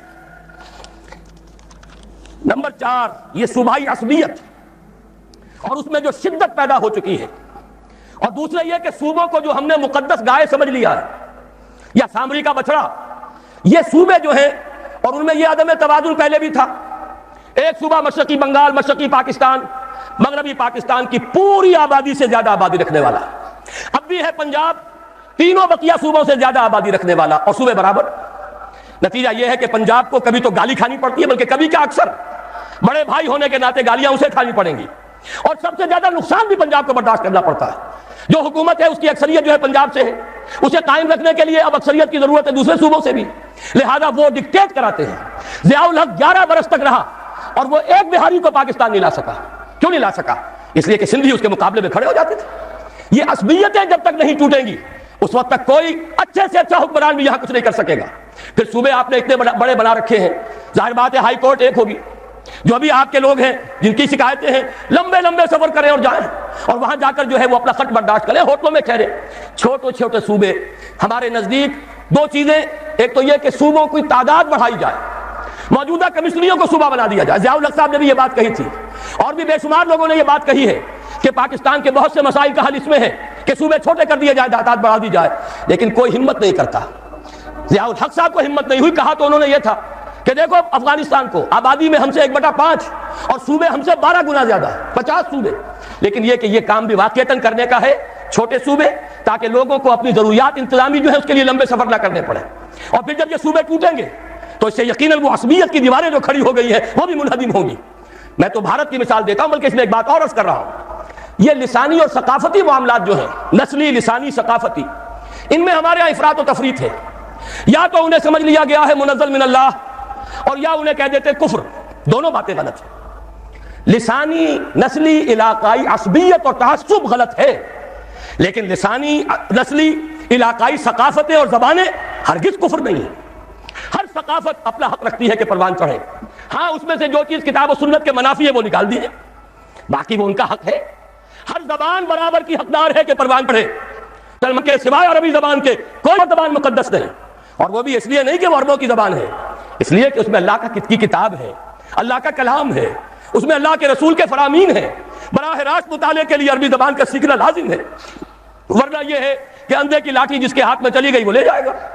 آپ کو جس نے جو بتا دیا قرآن میں یہ لکھا ہے، حدیث میں یہ لکھا ہے، آپ تو اس کے پیچھے چلنے پر مجبور ہوں گے۔ آنکھیں کھولیں، عربی پڑھیں اور دیکھیں کون کیا کہہ رہا ہے، قرآن اور سنت کے مطابق کہہ رہا ہے یا غلط کہہ رہا ہے۔ بہرحال عربی زبان اپنی جگہ، باقی لسانی ثقافتی جو فرق ہیں ان کو مٹانا ہرگز مقصود نہیں۔ قبائلی معاملات رہے، ہاشمی ہاشمی رہے، اموی اموی رہے، تائی تائی رہے، غفاری غفاری رہے، ثقفی ثقفی رہے، یہ سب کے سب قبیلے موجود رہے۔ اس اعتبار سے ان دونوں چیزوں کا معاملہ جو ہے درست اسی طرح ہو سکتا ہے کہ ایک دفعہ ان صوبوں کے حصے بکھرے کر دیے جائے، اس میں لسانی اور ثقافتی یونٹس کو بھی سامنے رکھا جائے، کوئی حرج نہیں، کوئی خلاف کتاب و سنت نہیں، لیکن یہ ہے کہ اس سے دو طرفہ فائدہ ہوگا، یہ عصبیت ٹوٹ جائے گی اور یہ کہ لوگوں کو انتظامی طور پر سہولت حاصل ہو جائے گی۔ چھٹی چیز ہے، بلکہ پانچویں، سود اور جوئے کے کامل انسداد کے ذریعے معیشت کی تطہیر اور اس کی بجائے شراکت اور مضاربت کا صحیح شرعی نظام قائم کیا جائے۔ یہ وہ چیز ہے جو میں عرض کر چکا ہوں، ان میں سے ایک تو بہت آسان ہے۔ واقعہ یہ ہے کہ اس میں تو کوئی زلزلہ نہیں آتا، کوئی مشکل نہیں آتی، جوئے اور سٹے کو آج حرام کیا جا سکتا ہے بغیر اس کے کہ سرے منہ بھی کوئی فرق یہاں واقع ہو، کوئی مشکل پیدا ہو، فرق تو ہوگا، نجاست ختم ہو جائے گی، قرآن جسے کہہ رہا رجس من عمل الشیطان، تطہیر ہو جائے گی، لیکن یہ کہ کوئی زلزلہ نہیں آئے گا کہ کوئی ہماری نظام معیشت کا وہ لازمی حصہ ہے۔ سود کے بارے میں مانتا ہوں زلزلہ آئے گا، لیکن یہ زلزلہ خوش آئند زلزلہ ہے، اور جب تک یہ زلزلہ نہیں آئے گا تدریجاً سود ختم نہیں کیا جا سکتا۔ جب ایک طرف آپ حرام کی دکان کھلی رکھیں گے اور حرام سستا مل رہا ہوگا، دوسری طرف حلال ہوگا اور وہ مہنگا ہوگا، عام آدمی لازماً پانی جو ہے نشیب کی طرف جاتا ہے وہ حرام کی طرف راغب ہو جائے گا۔ حرام کا دروازہ بند کیجئے، اب سرمایہ کہاں جائے گا؟ گھر میں نہیں رکھا رہے گا، گھر میں رکھا رہے گا پگھل جائے گا برف کی طرح، گھر میں رکھا جائے گا ڈیویلویشن کے ذریعے سے، انفلیشن کے ذریعے سے کم ہوتا چلا جائے گا، لا محالہ اسے میدان میں آنا پڑے گا، اور میدان میں آنے کے دو ہی راستے ہیں، مضاربت یا شراکت، یا یہ کہ خود کام کرو۔ ہماری عظیم اکثریت تو انہی لوگوں پر ہے، اپنا سرمایہ اپنی دکان، تھوڑی پونجی ہے ریڈی لگا رہا ہے، اس سے بھی کم ہے چھاوڑی لے کر اپنے سر پر پھر رہا ہے، زیادہ اکثریت تو ان لوگوں کی ہے، لیکن جو بہت بڑے بڑے لوگ ہیں کارخانے لگائیں شراکت کی بنیاد پر، کمپنیاں چلائیں مضاربت کی صحیح بنیاد پر، یہ لیبل جو ہے سود کے اوپر، یہ چاہے وہ پی ایل ایس ہے اور چاہے مضاربہ اس وقت جو ہو رہا ہے، وہ بہت بڑی جسارت ہے کہ سود کو مضاربہ کہا گیا ہے۔ یہ جتنے بھی نظام ہم نے اختیار کیے ہیں یہ در حقیقت کل کے کل سود ہے۔ ہر بینکر سے پوچھ لیجئے، لکھ کر تو نہیں دے گا اس لیے کہ سرکاری ملازم ہے، اس کے بھی بال بچے ہیں، وہ بھی میرے اور آپ کی طرح اللہ تعالیٰ پر اعتماد اور توکل نہیں رکھتا، اسے بھی تنخواہ کا سہارا ہے، لیکن یہ کہ پوچھ لیجئے فوراً کہے گا کہ یہ وہی سود ہے، صرف لیبل بدلا ہے۔ حقیقت میں سود کو ختم کریں گے تو اللہ اور اس کے رسول سے ہماری صلح ہوگی، مصالحت ہوگی، ورنہ اللہ اور اس کے رسول کے خلاف جنگ کرتے رہیے، عذاب پر عذاب کے کوڑے آئیں گے۔ اور کوئی عجب نہیں کہ وہ چھوٹا کوڑا جس نے 2 لخت کیا تھا، لیکن غنیمت تھا کہ مشرقی پاکستان ون پیس رہا، ایک ملک تو رہا، بنگلہ دیش ہے، مسلمانوں کی اکثریت کا ملک ہے۔ وہ دور بھی گزر گیا جبکہ وہاں کسی نے یہ کہا تھا کہ اگرچہ بنگلہ دیش آبادی کے لحاظ سے سب سے بڑا مسلمان ملک ہے، but we won't like to be called a Muslim country، ہم یہ نہیں چاہیں گے کہ ہمیں مسلمان ملک کہا جائے، انا للہ و انا الیہ راجعون۔ یہ پہلے وزیر خارجہ تھے بنگلہ دیش کے، لیکن اللہ کا شکر ہے وہ وقت گیا، ون پیس ہے۔ کبھی بھولی ہوئی منزل بھی یاد آتی ہے راہی کو، اگر ہم نے کوئی قدم اٹھا لیا، یہ جنرل صاحب جو اپنا خون بہا کر آئے ہیں اس سرزمین میں، کیا جب کہ ہمارے اور فوجیوں کے اور جتنے لوگوں نے وہاں خون بہائے ہیں اور جن کے خون وہاں جذب ہوئے ہیں وہ رنگ لائے، رنگ لائے گی ہنا پتھر پہ گھس جانے کے بعد، اور پھر وہ ملک کم سے کم ون پیس ہے، ون پیس باقی ہے، ون پیس واپس بھی آ سکتا ہے۔ لیکن یاد رکھیے اگر اللہ کے عذاب کا دوسرا کوڑا مغربی پاکستان پر برسا تو یہ ایک پیس نہیں رہے گا، اس کے کئی ٹکڑے ہوں گے، منصوبے بن رہے ہیں۔ کبھی کوئی ہمیں سناتا ہے اور امریکہ ہی کی سازش ہے، یہودیوں کی پشت پناہی ہے، کراچی کو الگ کرو، دیکھو ہانگ کانگ کو، دیکھو سنگاپور کو، سنگاپور آبادی میں تم سے 1/3، رقبے میں تم سے 1/3، صرف کراچی شہر سے بھی آبادی میں 1/3، اور دنیا میں کیا اس نے تہلکہ مچا دیا ہے، اس کی تجارت اور صنعت کے ڈنکے بج رہے ہیں، کیوں نہیں تم بھی الگ ہو جاتے؟ اور سندھو دیش، تمہاری زبان، تمہارا کلچر، تمہیں ریڈ انڈین بنایا جا رہا ہے، تم تو ختم کر دیے جاؤ گے، کیوں نہیں سندھو دیش بنواتے؟ یہ ساری تحریکیں اندرونی ہی اس کے اسباب نہیں ہیں، خارجی اس کی طرف سے تحریکیں موجود ہیں۔ اگر یہ کامیاب ہو گئے خدا نہ خواستہ خاکم بدہن، تو یہ تو کئی ٹکڑے ہوں گے۔ اور میں نے پہلے بھی کہا تھا، آج پھر سنا دینا چاہتا ہوں، یہ شہر لاہور ہے، بہت سے لوگ خوش ہوتے ہیں ہماری سرحد کے اس پار سکھوں نے ناک میں دم کر رکھا ہے بھارتی حکومت کا، لیکن نوٹ کر لیجئے اگر خالصتان وجود میں آ گیا تو اس کا اصل رخ کدھر ہوگا؟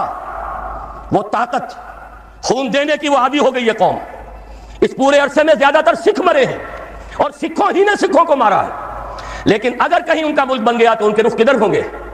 ان کا ہیرو رنجیت سنگھ کہاں دفن ہے؟ ان کا پنجا صاحب کہاں ہے؟ یہ ہری پور کیا ہے؟ ہری سنگھ نلوا کا یہ آباد کردہ شہر، مانسیرا کیا ہے؟ راجہ مان سنگھ کا صحرا ہے، یہ سارے علاقے تو یہاں ہیں، ادھر تو ان کا کوئی مقدس شہر ہی نہیں، امرتسر سے ادھر ہے جو بھی کچھ ہے ان کا تقدس۔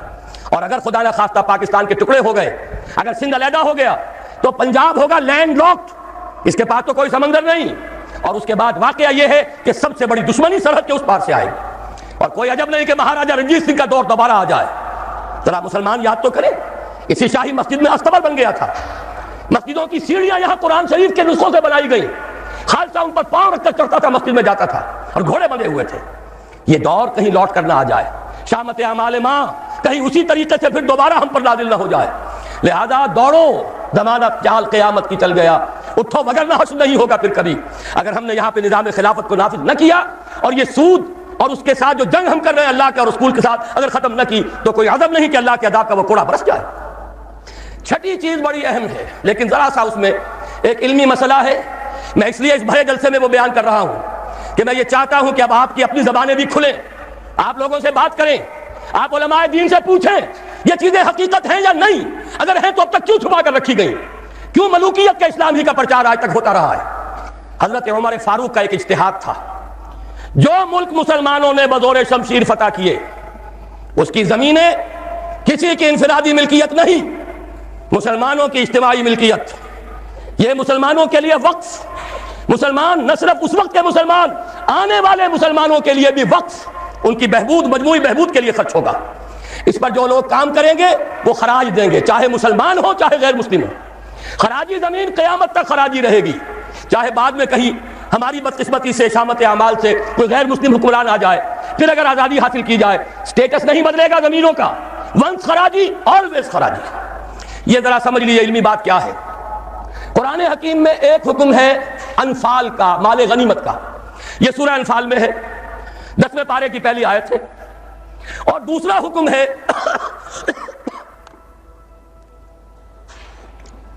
اموال فے کا، یہ سورہ حشر میں ہے۔ اموال غنیمت کا قانون یہ ہے کہ 5واں حصہ 1/5 بیت المال کا، 4/5 مجاہدین میں تقسیم ہو جائے گا۔ سوار ہے گھوڑا اور اونٹ بھی اس نے اپنا رکھا ہوا ہے تو اس کو 2 حصہ ملے گا، پیدل ہے اکیلا۔ اموال فے کیا ہے؟ کل کے کل بیت المال کے، کسی کا کوئی حصہ نہیں۔ عام خیال یہ تھا کہ یہ زمینیں جو فتح ہو رہی ہیں، عراق فتح ہو گیا، شام فتح ہو گیا، ایران فتح ہو گیا، مصر فتح ہو گیا، تصور تو کیجئے، the Fertile Crescent of the Middle East, سارا کا سارا فتح، چند سالوں کے اندر اندر چند ہزار صحابہ تھے جنہوں نے ان سارے علاقوں کو فتح کر لیا۔ اب انہوں نے مطالبہ کیا کہ جناب یہ مال غنیمت ہے، ہم نے جنگ کر کے فتح کیا، لہذا یہ زمینیں تقسیم کر دیجئے، 5واں حصہ رکھ لیجئے بیت المال کا۔ حضرت عمر نے فرمایا اگر میں نے یہ زمینیں اور یہ رقبے تمہیں تقسیم کر دیے تو بعد کے آنے والے مسلمانوں کو کیا ملے گا؟ واقعہ یہ ہے کہ تاریخ انسانی کا بدترین جاگیردارانہ نظام قائم ہو جاتا اگر حضرت عمر یہ فیصلہ نہ کرتے۔ وہ عمر فاروق کان رائے موافقا بالکتاب والسنہ، کتاب اور وحی کے مطابق ان کی رائے، بلکہ میں کہتا ہوں وہی ان کی رائے کے مطابق نازل ہوئی۔ وہ عمر بن الخطاب جن کے بارے میں حضور نے فرمایا کہ لو کان بعدی نبی لکان عمر، میرے بعد کوئی نبی ہوتا تو عمر ہوتے، یہ ان کا اجتہاد ہے، اور یہ اجتہاد کسی مولوی کا نہیں، امیر المومنین کا ہے، جبکہ پوری ملت اسلامی ایک حکومت، ایک نظام، مذہب اور سیاست میں کوئی تفرقہ نہیں، وہی خطیب ہے مسجد نبوی کا اور وہی امیر ہے وہ حکومت کا، سربراہ ہے حکومت کا، اس کا اجماع اور خلافت راشدہ کا یہ اجماع، یہ تو گویا کہ ہمیشہ کے لیے اٹل قانون ہے۔ اس کے اوپر اس اجتہاد پر عمل کیجئے۔ زرعی زمین کی دو قسمیں ہماری شریعت میں ہیں۔ جو مسلمان لڑے بھیڑے بغیر ایمان لے آئے ان کی زمینیں ان کی ملکیت ہیں، جیسے مدینے کے مسلمان، وہ تو لڑے نہیں، انہوں نے تو خود حضور کو لے کر اور ان کو دعوت دے کر وہ مدینے تشریف لے کر آئے ہیں، لہذا ان کی زمینیں ان کی ملکیت نہیں، ان سے عشر لیا گیا، یہ عشری زمینیں کہلاتی ہیں۔ جو زمینیں فتح ہوئی، جو ملک، یہ عشری نہیں خراجی ہیں، یہاں پر وہ ملکیت رہیں گی بیت المال کی، مسلمانوں کی اجتماعی ملکیت، وقف علی المسلمین۔ البتہ جو کام کرے مسلمان ہو، کاشتکار، مجوسی ہو، عیسائی ہو، وہ خراج دیں گے براہ راست بیت المال کو۔ پاکستان کا یہ سارا علاقہ مسلمانوں نے بدور شمشیر فتح کیا تھا، یہ کسی کے باپ کی جاگیر نہیں ہے، وہ جاگیر چاہے کبھی رنجیت سنگھ نے دی ہو، چاہے وہ انگریزوں نے دی ہو، چاہے اس سے پہلے کہ وہ سلاطین مغلیہ نے دی ہو، جن میں سے سوائے ایک اورنگزیب عالمگیر کے باقی سب کا جو رویہ تھا وہ سب کو معلوم ہے کہ کیا تھا۔ اکبر اعظم نے تو یہاں سے دین محمدی کا جنازہ نکالنے کے لیے ایڑی چوٹی کا دور لگا دیا تھا صلی اللہ علیہ وسلم، نیا دین الہی رائج کیا تھا وہ اکبر اعظم علیہ ما علیہ، ان کی دی ہوئی جاگیریں اور وہ مقدس ہو جائیں گی، انگریز کی دی ہوئی جاگیریں اور وہ مقدس ہو جائیں گی، رنجیت سنگھ کی دی ہوئی جاگیریں وہ مقدس ہو جائیں گی، معاذ اللہ۔ یہ تمام زمینیں بیت المال کی ہیں، وقف علی المسلمین، ان سے خراج جائے گا براہ راست بیت المال میں، آدھی یا اس سے بھی زائد یا اس سے کم جو پوری پیداوار کا جائے گا وہاں، اتنا ریونیو جمع ہوگا، اتنا ریونیو جمع ہوگا کہ بہت سے لانتی ٹیکسوں سے نجات مل جائے گی، جن میں سب سے بڑا لانتی ٹیکس جو ہے انکم ٹیکس ہے۔ عام کاروباری آدمی یا تو ہمہ وقت کلرک رکھے، اکاؤنٹنٹ رکھے، اور پھر اسے بازار سے بھی نہیں ملتی رسید، وہ سامان لے کر آتا ہے رسید نہیں دیتے، اب وہ جاتا ہے انکم ٹیکس افسر کے سامنے بھیگی بلی بنا کھڑا ہوا ہے، جھوٹ بولے، جھوٹ حلفیہ بیان دے، رشوت دے، اکاؤنٹنٹس کو دے، انکم ٹیکس آفیسر کو دے، چھوٹ جائے گا، جان بچ جائے گی، اور اگر جھوٹ نہیں بولے گا اپنی بساط الٹ دے۔ لہذا تقریباً سب کے سب جھوٹے ہو گئے، جھوٹے حلف دیتے ہیں۔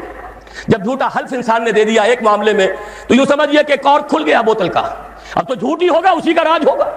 یہ سب سے بڑا ملعون ٹیکس ہے کہ جس نے ہمارے ہاں صداقت کا، دیانت کا، امانت کا جنازہ نکال دیا۔ اور یہ سب کچھ کیوں؟ اس لیے کہ جو اصل آمدنی کا ذریعہ ہے وہ تو ہم نے جاگیرداروں کو دے رکھا ہے، ان کے محل سج رہے ہیں، ان کے بڑے بڑے بنگلے ہیں، ان کے عیش ہیں۔ ہاری کو دیکھو، یہاں کے کاشتکار کو دیکھو۔ ایک صاحب نے ایک دفعہ کہا تھا، جو پہلے لاہور میں رہتے تھے پھر کچھ عرصے جا کر ایک دیہات میں مقیم ہوئے، کہنے لگے خدا کی قسم میں دیکھ کر حیران رہ گیا ہوں، پنجاب کا دیہاتی کاشتکار خود نہیں نہاتا، ہفتوں اپنی بھینس کو ضرور نہلاتا ہے لیکن خود نہانے کا کوئی تصور نہیں، وہ حیوان سے بدتر ہو کر زندگی گزار رہا ہے۔ یہی حال ہاریوں کا ہے، یہی آپ جا کر دیکھیے وہ بیچارے بھیڑے بکریاں پالنے والے بلوچستان کا عام بلوچ، اور عیش کن کے ہیں سرداروں کے، عیش کن کے ہیں جاگیرداروں کے، زمینداروں کے۔ یہ سارا نظام ختم کر کے اور اس اجتہاد کی اصول پر یہ ساری زمینیں خراجی ہیں۔ اسی شہر لاہور کی بات کہہ رہا ہوں، ایک بہت بڑے مفتی صاحب، ان کے صاحبزادے نے مجھے بتایا کہ میرے والد صاحب کا قول یہ ہے کہ یہاں کی ساری زمینیں خراجی ہیں، عشری نہیں ہیں۔ لیکن جب انہی کے ہاں، انہی کے دارالعلوم میں ہمارے ایک ساتھی نے استفتاء لکھ کر بھیجا تو ان مفتی صاحب نے دستخط نہیں کیے، کسی اور چھوٹے مفتی سے، وہ جو مفتی صاحب ابھی سمجھئے کہ ابھی وہ ایکسرسائز ہی کر رہے ہیں، اپرینٹس ہیں، ان کے ہاتھ سے دستخط کروا کے بھجوا دیا، یہ تو عشری ہے۔ یہ حال ہمارے علماء کا ہو چکا ہے۔ کیوں ہو گیا ہے؟ یہ سارے ادارے کن سے چلتے ہیں؟ چندے کون دیتے ہیں؟ سرپرستی کون فرماتا ہے؟ وہ تو وہی لوگ ہیں۔ سرمایہ دار کا چندہ نہ ہو تو دارالعلوم نہیں چلے گا، سرمایہ دار کا چندہ نہ ہو تو یہ سارے جو بھی ٹھاٹھ بچھے ہوئے ہیں، جو بڑی بڑی مسندیں سجی ہوئی ہیں، جو بڑی بڑی جائیدادیں بن گئی ہیں، ریاستیں بن گئی ہیں، یہ کہاں سے آئیں گی؟ لہذا سچ بات کیسے کہی جائے؟ ان کے لیے ہیں مشکلات ہیں، لیکن اب ہمیں حقائق کو علل اعلان کہنا ہوگا۔ وہ جو اقبال نے کہا تھا، وہ شعر تو آپ کو سنایا جنرل صاحب نے، کس نہ باشد در جہاں محتاج کس، نقطۂ شر مبینی نس تو بس، اور میں آپ کو شعر سنا رہا ہوں جو ہر سے قل لفظ میں پوشیدہ تھی اب تک، اس دور میں شاید وہ حقیقت ہو نمودار. اور میں ابتدا میں کہہ چکا ہوں علامہ اقبال کی بات، میں ان کا ادنا طالب علم ہوں. ویسے میں انہیں کوئی معصوم نہیں سمجھتا، ان کی عملی زندگی ہمارے لیے مثالی نہیں ہے، قابل تقلید نہیں ہے. ان کا فکر ہے جو بہت بلند ہے. مجھے آج کے دور میں اس پوری صدی میں فکر کے اعتبار سے ان کے قریب بھی کوئی شخص نظر نہیں آیا آج تک. 60ویں برس میں ہوں اپنی عمر کے میں، اور مطالعہ کر رہا ہوں کم سے کم 40 برس سے. لیکن یہ کہ اپنی جگہ ہے، عظمت ایک پہلو سے بہت ہے، دوسرے پہلو سے وہ ہمارے لیے کوئی واجب التقلید نہیں. عملی زندگی خود وہ کہہ گئے، اقبال بڑا اپدیشک ہے، من باتوں میں موہ لیتا ہے، گفتار کا یہ غازی تو بنا کردار کا غازی بن نہ سکا. کوئی بات نہیں، اللہ معاف فرمائے گا عمل کو. بات صحیح کہی ہے، اور وہ یہ کہی ہے کہ دور ملوکیت میں اسلام کے چہرے انور پر جو پردے پڑ گئے تھے، آج وقت آیا ہے کہ ان پردوں کو اٹھا دیا جائے. ڈنکے کی چوٹ کہا جائے یہ زمینیں خراجی ہیں، کسی کی ملکیت نہیں ہے، کسی کے باپ کی جاگیر نہیں ہے، یہ سب مسلمانوں پر وقف ہے، ان کی بہبود کے لیے ہے. ان سے خراج براہ راست جائے، نیا بندوبست اراضی کیا جائے. جو پہلے کام کر رہے ہیں ان کا حق فائق ہے. الفضل للمتقدمین پہلے موجود ہیں جو کام کر رہے ہیں، ورکیبل یونٹ بنا دیا جائے. اور یہ وہ بات ہے، سن 82 میں میں نے صرف 2 مہینے کی خطا کی تھی، ضیاء الحق صاحب کی شورا میں 2 اجلاس اٹینڈ کیے تھے، اور ڈنکے کی چوٹ کہا تھا کہ خدا کے لیے ایک کمیشن بٹھائیے، جید علماء بھی ہوں اس میں. جب وہ دیکھیں گے کہ موقع ہے سچ بات کہنے کا تو بہت سے حضرات انشاءاللہ تعالی حق بیان کریں گے، لیکن یہ کہ ان کو موقع دیجئے، تحفظ دیجئے. اور یہ کہ بندوبست اراضی کے ماہرین کو بٹھائیے، زمین کا ایک نیا بندوبست ہو جو اس ملک کے لیے مفید ہو، جو عوام کی بہبود میں ہو، جس سے عدل و انصاف کے تقاضے پیدا ہو، پورے ہو جائیں. اور سارا ریونیو بیت المال کو، خزانے کو، اس لیے کہ خراج کی رقم ہر مصرف میں آ سکتی ہے، دفاعی مصرف میں آ سکتی ہے، انتظامی مصرفوں میں آ سکتی ہے، جبکہ عشر اور زکوٰۃ صرف مسلمانوں کی بہبود پر خرچ ہو سکتا ہے. لیکن خراج کا معاملہ یہ ہے کہ بہت سی چیزیں جس کے لیے ہمیں ٹیکسیشن کا سہارا لینا پڑتا ہے، وہ سب کے سب بھی ہم اس خراج کی رقم سے پورا کر سکیں گے. بہرحال یہ بڑا مشکل کام ہے. اس مشکل ہی کے لیے دعوت دینے کے لیے آپ کی خدمت میں حاضری ہوئی. مشکل کے بغیر دنیا میں کبھی کچھ نہیں ہوا. قربانی کے بغیر کہیں اسے آپ توہین رسالت نہ سمجھ لیں، معاذ اللہ ثم معاذ اللہ. قربانی کے بغیر محمد رسول اللہ والذین معہ، اگر کسی کو حق پہنچتا تھا کہ انہیں کوئی تکلیف نہ پہنچتی اور انقلاب آ جاتا تو وہ محمد تھے صلی اللہ علیہ وسلم. وہ حقدار محبوب رب العالمین سید الاولین والآخرین، ان کو حق پہنچ سکتا تھا. ان کے پاؤں میں صرف کانٹے نہیں چبھے. وہ تو ابتدائی بات ہے جب چچی بچھا دیا کرتی تھی دروازے کے باہر کانٹے لا کر، ان پر تو پتھراؤ ہوا ہے، ان کا جسم مبارک لہو لہان ہوا ہے. وہ 3 برس کے لیے شیب بنی ہاشم میں محصور رہے ہیں، شدید ترین فاقے آئے ہیں. وہ 3 دن غار ثور میں چھپے ہوئے رہے ہیں، اور وہاں آپ نے اپنے آپ کو جو ہے محفوظ رکھا ہے. پھر کیا نہیں ہوا؟ جنگ بدر میں طویل ترین سجدہ کیا، اے اللہ کل جو مارکا ہونے والا ہے، اگر کہیں یہ 313 میرے 15 برس کی کمائی اگر کہیں یہ کل ختم ہو گئی تو پھر قیامت تک تیرا نام لینے والا کوئی نہ ہوگا. حضرت ابو بکر تھے جو جھونپڑی کے باہر پہرا دے رہے تھے ننگی تلوار کے ساتھ. انہوں نے عرض کیا حسبک حسبک حضور، بس کیجئے بس کیجئے. پھر کیا غزوہ احد میں دندان مبارک شہید نہیں ہوئے؟ کیا 70 صحابہ شہید نہیں ہوئے؟ جن میں ایک حمزہ بھی ہے رضی اللہ تعالیٰ عنہ، اسد اللہ و اسد رسول ہی تو ہے ہی، سگے چچا بھی ہیں، خالہ زاد بھائی بھی ہیں، دودھ شریک بھائی بھی ہیں، ساتھ کے کھیلے ہوئے ہم جوڑی بھی ہیں. ان کی لاش آئی ہے، ناک کٹی ہوئی، کان کٹے ہوئے، پیٹ چاک کر کے کلیجہ چبا ہوا. اس کے بغیر انقلاب نہیں آیا تھا، اس کے بغیر نظام نہیں بدلتا. یہاں تو زرعی ٹیکس کوئی لگنے نہیں دیتا. مرکز سے ذرا سی کوئی پالیسی مجھے تو نہیں معلوم کہ کیا آئی ہوگی، مجھے کوئی توقع نہیں کہ وہاں سے کوئی خیر بھی آ سکتا ہے. لیکن یہ کہ کوئی ایسی تھی کہ وہ نازک مزاج شاہاں، ان کے لیے تو وہ بھی ناقابل برداشت ہو گئی. وہی آئی جی آئی کی حکومت مرکز میں، وہی آئی جی آئی کی حکومت یہاں، اور اس نے اس کے خلاف قرارداد پاس کر دی. اس لیے کہ ٹیکس نہیں دے سکتا، زمیندار نہیں. بیچارہ ایک تنخواہ دار ملازم 3000 4000 روپیہ جو آج کل کچھ بھی نہیں ہے، وہ تنخواہ لے رہا ہے، ایٹ سورس اس کا انکم ٹیکس کٹ جائے گا. انکم ٹیکس کٹے بغیر تنخواہ نہیں ملے گی. لیکن یہ کہ ان کے لیے کوئی ٹیکس نہیں، جو ٹیکس دینے کو تیار نہیں، جن پر ٹیکس نہ نواز شریف صاحب لگا سکتے ہیں، نہ بے نظیر لگا سکی، نہ بے نظیر کا باپ لگا سکا، نہ نواز شریف صاحب کے جو سرپرست تھے وہ لگا سکے. ظاہر بات ہے کہ اس کے لیے تو جب تک جانی قربانی نہیں دی جائے گی، جب تک کہ ہزاروں لوگ اپنے خون کا نذرانہ دینے کو تیار نہیں ہوں گے، یہ ظلم کی رات ختم نہیں ہوگی. 7ویں چیز زکوٰۃ کی کامل تنفیذ، اس کو بھی تھوڑا سا سمجھیے. بہت بڑا مذاق ہم نے اڑایا ہے شریعت اسلامی کا. بینک ڈپازٹ پر زکوٰۃ لگا دی، بڑا تیر مارا، زکوٰۃ نافذ کر دی. گویا کہ دھوکہ دیا لوگوں کو. ایک دھوکہ دیا زکوٰۃ آ گئی، دوسرا دھوکہ دیا سود گیا، جاء الحق وزهق الباطل. تو گویا کہ سارا کام تو ہو گیا، لیکن آدمی دیکھ رہا ہے نہ میرے حال کے اندر کوئی تبدیلی آئی، نہ سرمایہ داروں کی سرمایہ داری میں کوئی کمی آئی، نہ غریبی اور احتیاج ختم ہوئی۔ ہسپتالوں میں جا کے دیکھیے کس طرح دھکے مل رہے ہیں۔ وہ تو جن کے پاس بڑی بڑی فیسیں دینے کے لیے پیسے ہوں وہ جائیں، جو بھی نرسری ہومز ہیں بڑی سے بڑی وہاں پر جو فیس ادا کرے۔ غریب آدمی دھکا کھاتا ہے یا پانی لے کر آتا ہے، یا وہاں بھی لوٹ مار ہوتی ہے، پرچے لکھ دیے جاتے ہیں بازار سے جا کے دوا لے آؤ، اور اس میں سے بھی آدھی رکھ کر اسے آدھی استعمال کی جاتی ہے۔ یہ اس ملک میں ہو رہا ہے، جبکہ زکوٰۃ بھی آ گئی، سود بھی چلا گیا، جہاں الحق بھی ہو گیا، زحق الباطل بھی ہو گیا، جبکہ کچھ بھی نہیں ہوا، دھوکہ ہی دھوکہ، فریب ہی فریب۔ صحیح کہا جنہوں نے کہا یہ سود کی نجاست میں سے ایک حصہ آپ نے لے لیا، 10%، 15% سود دیا تھا، 2.5% لے لیا، سود کا چوتھا پانچواں حصہ لیا ہے، اللہ اللہ خیر صلی اللہ، نجاست ہی نجاست ہے، اس سے کیا خیر وجود میں آئے گا۔ ہاں کچھ مولوی خوش ہو گئے، کچھ مدرسوں کے وظیفے بن گئے، کچھ حقیقی اور کچھ مصنوعی دفتروں صرف رجسٹروں پر لکھے ہوئے مدرسے، ان کے لیے زکوٰۃ شروع ہو گئی۔ یہ ہوا ہے زکوٰۃ کی بدنامی کا دو طرفہ کام۔ زکوٰۃ حقیقت میں ہے کیا، اس کو سمجھ لیجیے۔ زکوٰۃ کے اعتبار سے بھی شریعت اسلامی کی روح سے مال جو ہے وہ دو قسم کا ہے۔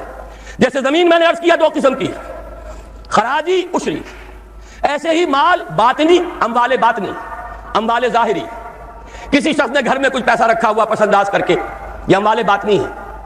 کسی نے زیور رکھا ہوا ہے، چلیے سونے کی ڈلی رکھ لی ہے کسی نے، کسی برے وقت کے لیے، پتہ نہیں نوٹ جو ہے وہ تو دھیلے کے رہ جائیں، جیسے کویتی دینار ہو گیا تھا، کہیں ایسی آفت نہ آ جائے کوئی تھوڑا سا سونا لے کر رکھ لو۔ یہ جو گھر میں چھپا ہوا مال ہے یہ اموال باطنی ہے، ان کی زکوٰۃ اسلامی ریاست نظام خلافت زبردستی نہیں لیتی، ورنہ تو گھر گھر جا کے جامع تلاشی کرنی پڑے گی، ٹرنک کھولنے ہوں گے، تکیے ادھیڑ کر دیکھنے ہوں گے کہیں کچھ رکھا ہوا تو نہیں ہے۔ اسلام کا نظام فطرت ہے۔ اموال باطنہ میں آپ کو آزادی ہے، زکوٰۃ دیں جسے چاہیں دے دیں، آپ کا اور اپنے رب کا معاملہ ہے، وہاں حساب جا کے دے دیجیے گا۔ اموال ظاہری کی زکوٰۃ جبرن لی جائے گی۔ وہ کیا ہے؟ یہ مال ہے جو دکانوں میں ہے، اموال تجارت، یہ فیکٹریاں ہیں جن میں فنش پروڈکٹ بھی ہے، خام مال بھی ہے، یہ بھیڑ بکریوں کے گلے ہیں، ہزار ہزار بھیڑیں اور ہزار ہزار بکریاں، اونٹوں کی قطاریں، یہ ہے جو ظاہر مال ہے، سامنے ہے، کہاں چھپا کر لے جائیں گے؟ گودام بھی ہے تو وہ گھر تو نہیں ہے، گودام کی تلاشی ہو سکتی ہے، دکان کا حساب لگایا جا سکتا ہے۔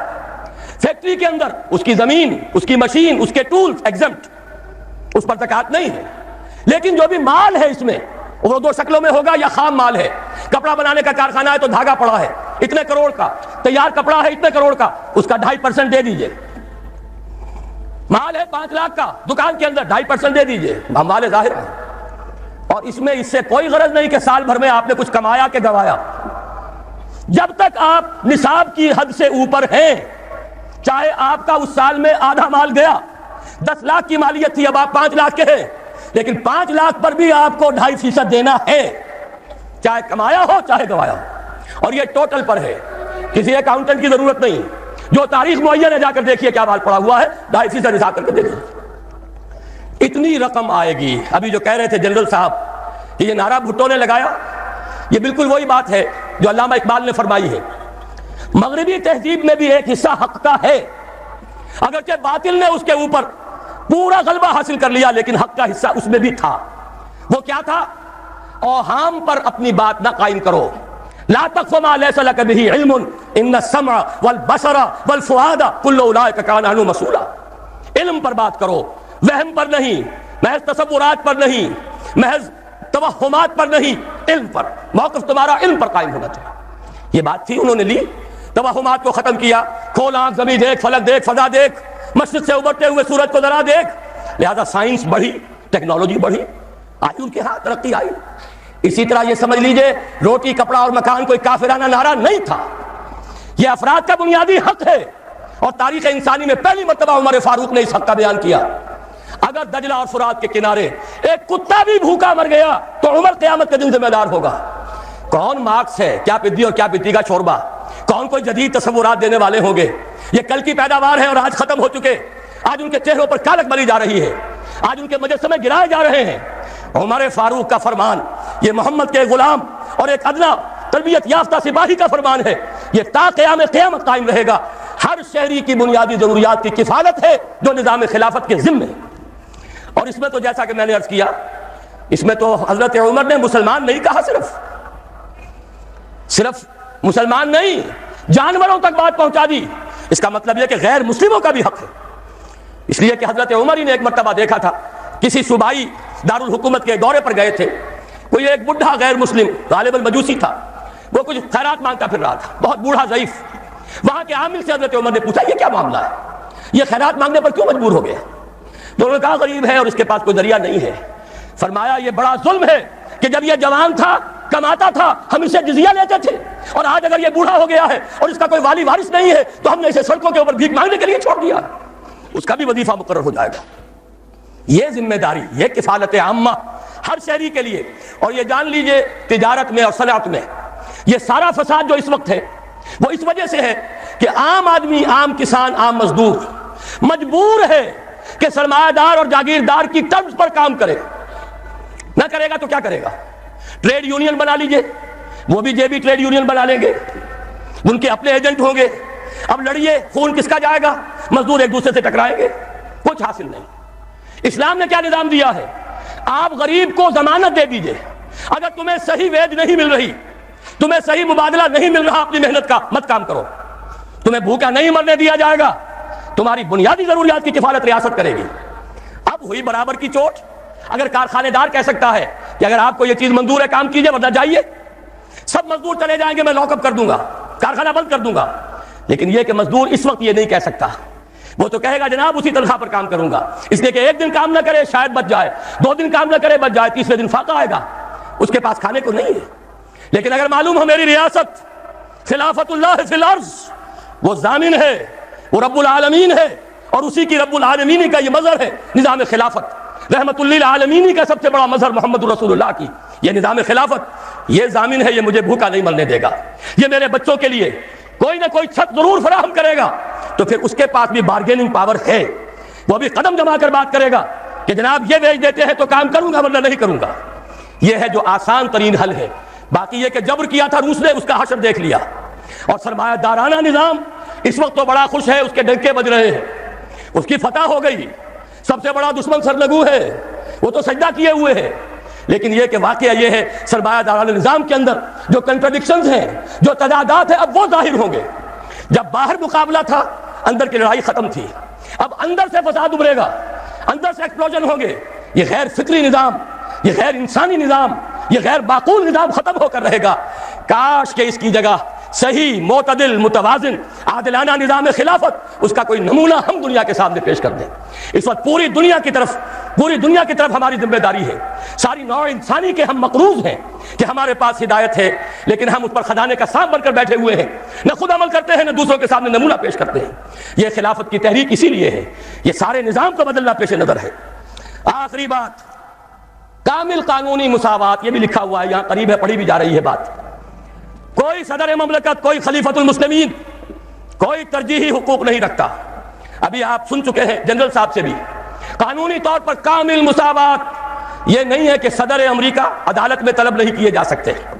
کرنل اولیور نارتھ کی جو ہے جان پر بنی ہوئی ہے، ہیئرنگز ہو رہی ہے، پوری دنیا دیکھ رہی ہے، جھوٹا فریبی یہ کرنل، حالانکہ در حقیقت اصل فریبی، اصل بدماش وہ ریگن بیٹھا ہوا وائٹ ہاؤس میں عیش کر رہا ہے، حکم تو اس کا تھا، وہ تو ادنا غلام تھا، لیکن نہیں، اسے تحفظ حاصل ہے، وہ عدالت میں نہیں آ سکتا۔ یہ کہاں جائیں گے؟ ابھی ان کی رسائی نہیں ہے وہاں تک جہاں محمد عربی نے پہنچایا تھا نوع انسانی کو 1400 برس قبل صلی اللہ علیہ وسلم، وفداہ آباؤنا و امہاتنا۔ وہاں خلیفہ وقت بھی پیش ہوتا تھا، مدعی کی حیثیت سے بھی، مدعا علیہ کی حیثیت سے بھی، اسے اپنے کرتوں کا حساب دینا پڑتا تھا کہ کہاں سے بنا ہے۔ کوئی تحفظ نہیں تھا کہ میں خلیفہ ہوں مجھ سے کہاں پوچھ سکتے ہو، وہ نظام کسی کے لیے کوئی تحفظ نہیں۔ اسی لیے علامہ اقبال نے کہا تھا یہ جو بھی کوئی خیر خوبی کہیں پیچ ورک میں نظر آ جاتی ہے، یہاں کوئی ہے روشنی، یہاں کوئی روشنی ہے، یہاں کوئی آزادی ہے، یہاں تھوڑی سی مساوات ہے، یہ جو بھی خیر نظر آتا ہے، ہر کجا بینی جہان رنگ و بو، آنکھ از خاک اشمر و ید آرزو، یاد نور مصطفیٰ اورا بہاست، یا ہنوز اندر تلاش مصطفیٰ۔ ابھی تو جہاں محمد رسول اللہ نے پہنچایا تھا نوع انسانی کو، ابھی تو انسان اس کی گرد کو نہیں پہنچ پایا۔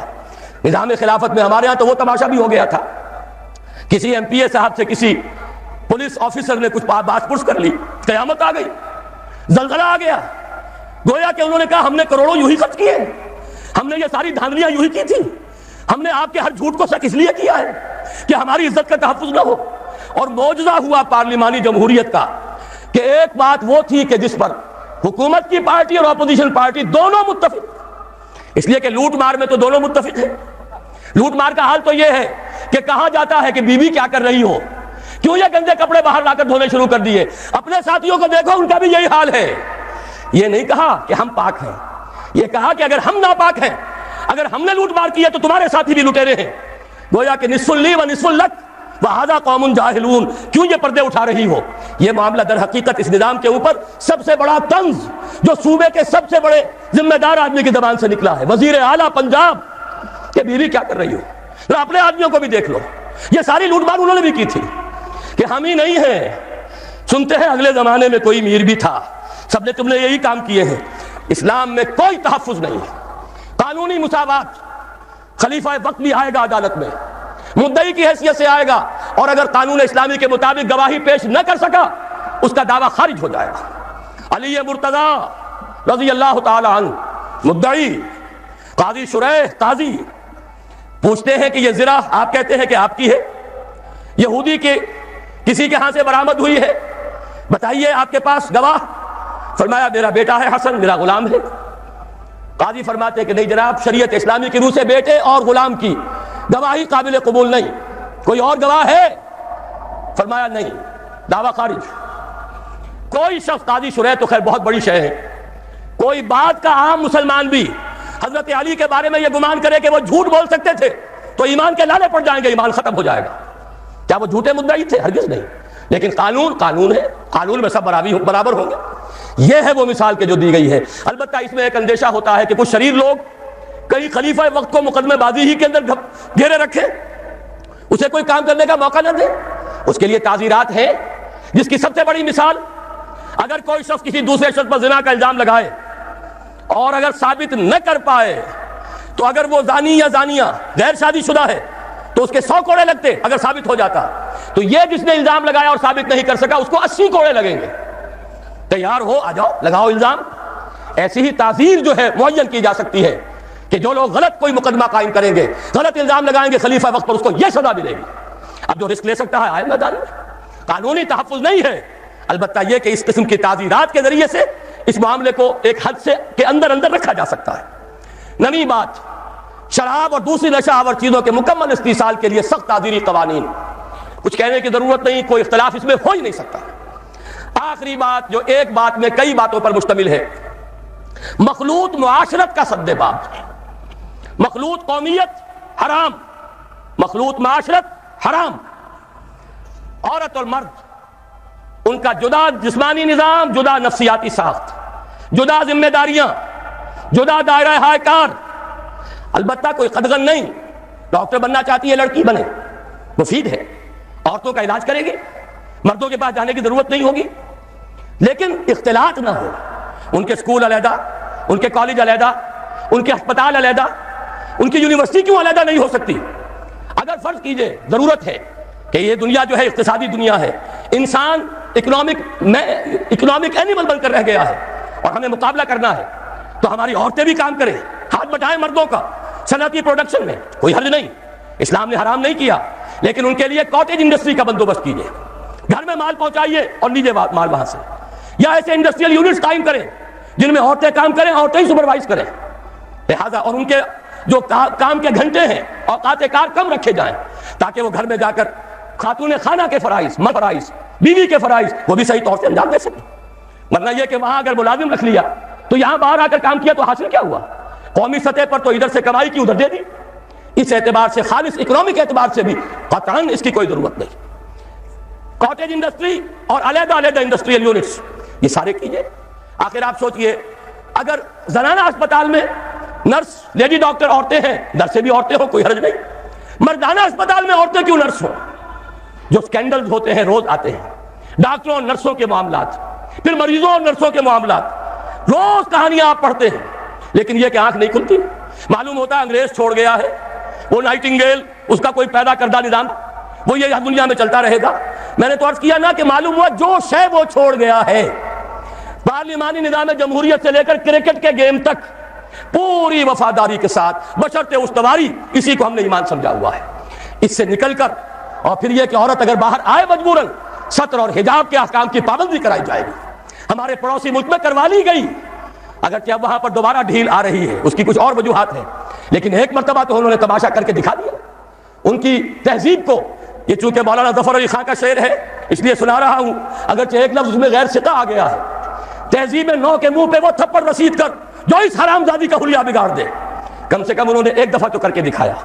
کاش پاکستان جو اسلام کے نام پر بنا ہے وہاں ہم یہ بے حیائی، بے حجابی، فحاشی کا راستہ بند کر سکیں، اور شرم اور حیا، فیملی لائف، گھریلو زندگی، اس کا سکون اور امن اور چین، شوہر اور بیوی کے درمیان باہمی اعتماد، یہ فضا دوبارہ پیدا ہو. اللہ کرے کہ ان لعنتوں سے جو مغربی تہذیب کی نقالی میں ہمارے آئی ہیں ہم ان سے چھٹکارا حاصل کر سکیں. بہرحال یہ 10 نکات ہیں. ذرا مہلت ہو، وقت تو زیادہ ہو گئی ہے لیکن یہ چکر لگا لیں گے، یہاں پر پڑھتے جائیں گے تو کوئی حرج نہیں ہے. اب سوال یہ ہے کہ یہ نظام آئے گا کیسے؟ میرے لیے بڑی سہولت ہے، میرے کچھ ساتھیوں نے پہلے ہی بیان کر دیا. پہلے یہ خلافت اپنی ذات پر نافذ کریں. ہمارا اپنا وجود ایک نفس ہے اور ایک ہمارے ہاں روح ہے، روح ربانی. وَنَفَخْتُ فِيهِ مِن رُوحِي، یہ روح خلیفت اللہ ہے، امر اللہ ہے. یسألونک عن الروح قل الروح من امر ربی، یہ روح حاکم ہو جائے، یہ خلیفت اللہ بن جائے نفس کے اوپر. پہلا کام یہ ہے، اسی کو کہا گیا ہے اصل جہاد. حضور نے فرمایا المجاہد من جاہد نفسہ. پوچھا گیا ای الجہاد افضل یا رسول اللہ؟ فرمایا ان تجاہد نفسک فی طاعت اللہ. پھر نمبر 2، آپ کا ایک دائرہ اختیار ہے، آپ کا گھر ہے، اس میں آپ خلیفت اللہ ہیں. اگر یہاں آپ اسلام کو نافذ نہیں کر سکتے تو اسلام کا نام زبان پر نہ لائیں. ہرگز فارم پر نہ کیجئے ہمارے ساتھ تعاون کا. اگر عزم کر لے کہ ہاں اب کروں گا تب فارم پر کیجئے، تب دستخط کیجئے. لیکن یہ کہ اگر یہ ارادہ نہیں ہے، صرف نعرے لگانے ہیں، تو میں آپ کا ساتھ نہیں چاہتا. یہ تو پروسیس شروع ہوگا اپنی ذات سے، اپنے گھر سے. پھر بنو ایک بنیاد مرصوص، سیاسی کشمکش سے علیحدہ، کسی کی دوستی نہ کسی کی دشمنی. دوستی ہو تو اللہ سے اور اس کے رسول سے، وفاداری ہو اس کے دین سے. لڑائی ہے ہر اس شخص سے کہ جو اللہ کا باغی ہو، اللہ کے رسول سے جس نے منہ موڑا ہو، قرآن کے حرام کے اوپر عمل پیرا ہو، اس سے ہماری دشمنی. آج توبہ کر لے ہمارا دوست ہے، کسے باشد کوئی ہو وہ ہمارا ساتھی ہے، لیکن توبہ شرط لازم ہے. جب تک یہ نہیں کریں گے توبوا الی اللہ توبۃ نصوحا، انفرادی توبہ، اجتماعی توبہ، پھر جمع ہو کر بنیاد مرصوص بنو، سڑکوں پر آؤ. اب یہ حرام کام ہم نہیں ہونے دیں گے. کسی کی حکومت گرانے کے لیے مت آؤ، کسی کو کندھا دے کر اوپر پہنچانے کے لیے، اور پھر جب اوپر چڑھ جائے تو اس کو گرانے کے لیے. اسی کشمکش میں گزری میری زندگی کی راتیں، اس کے اندر پوری توانائیاں برباد نہ کر دو. اسلام کے لیے آؤ جب آنا ہو، منکرات کے خلاف آؤ جب آنا ہو، ڈٹو اور منکرات کا استحصال کرو طاقت کے ساتھ، بالید، نہیں یعنی المنکر بالید. لیکن کب؟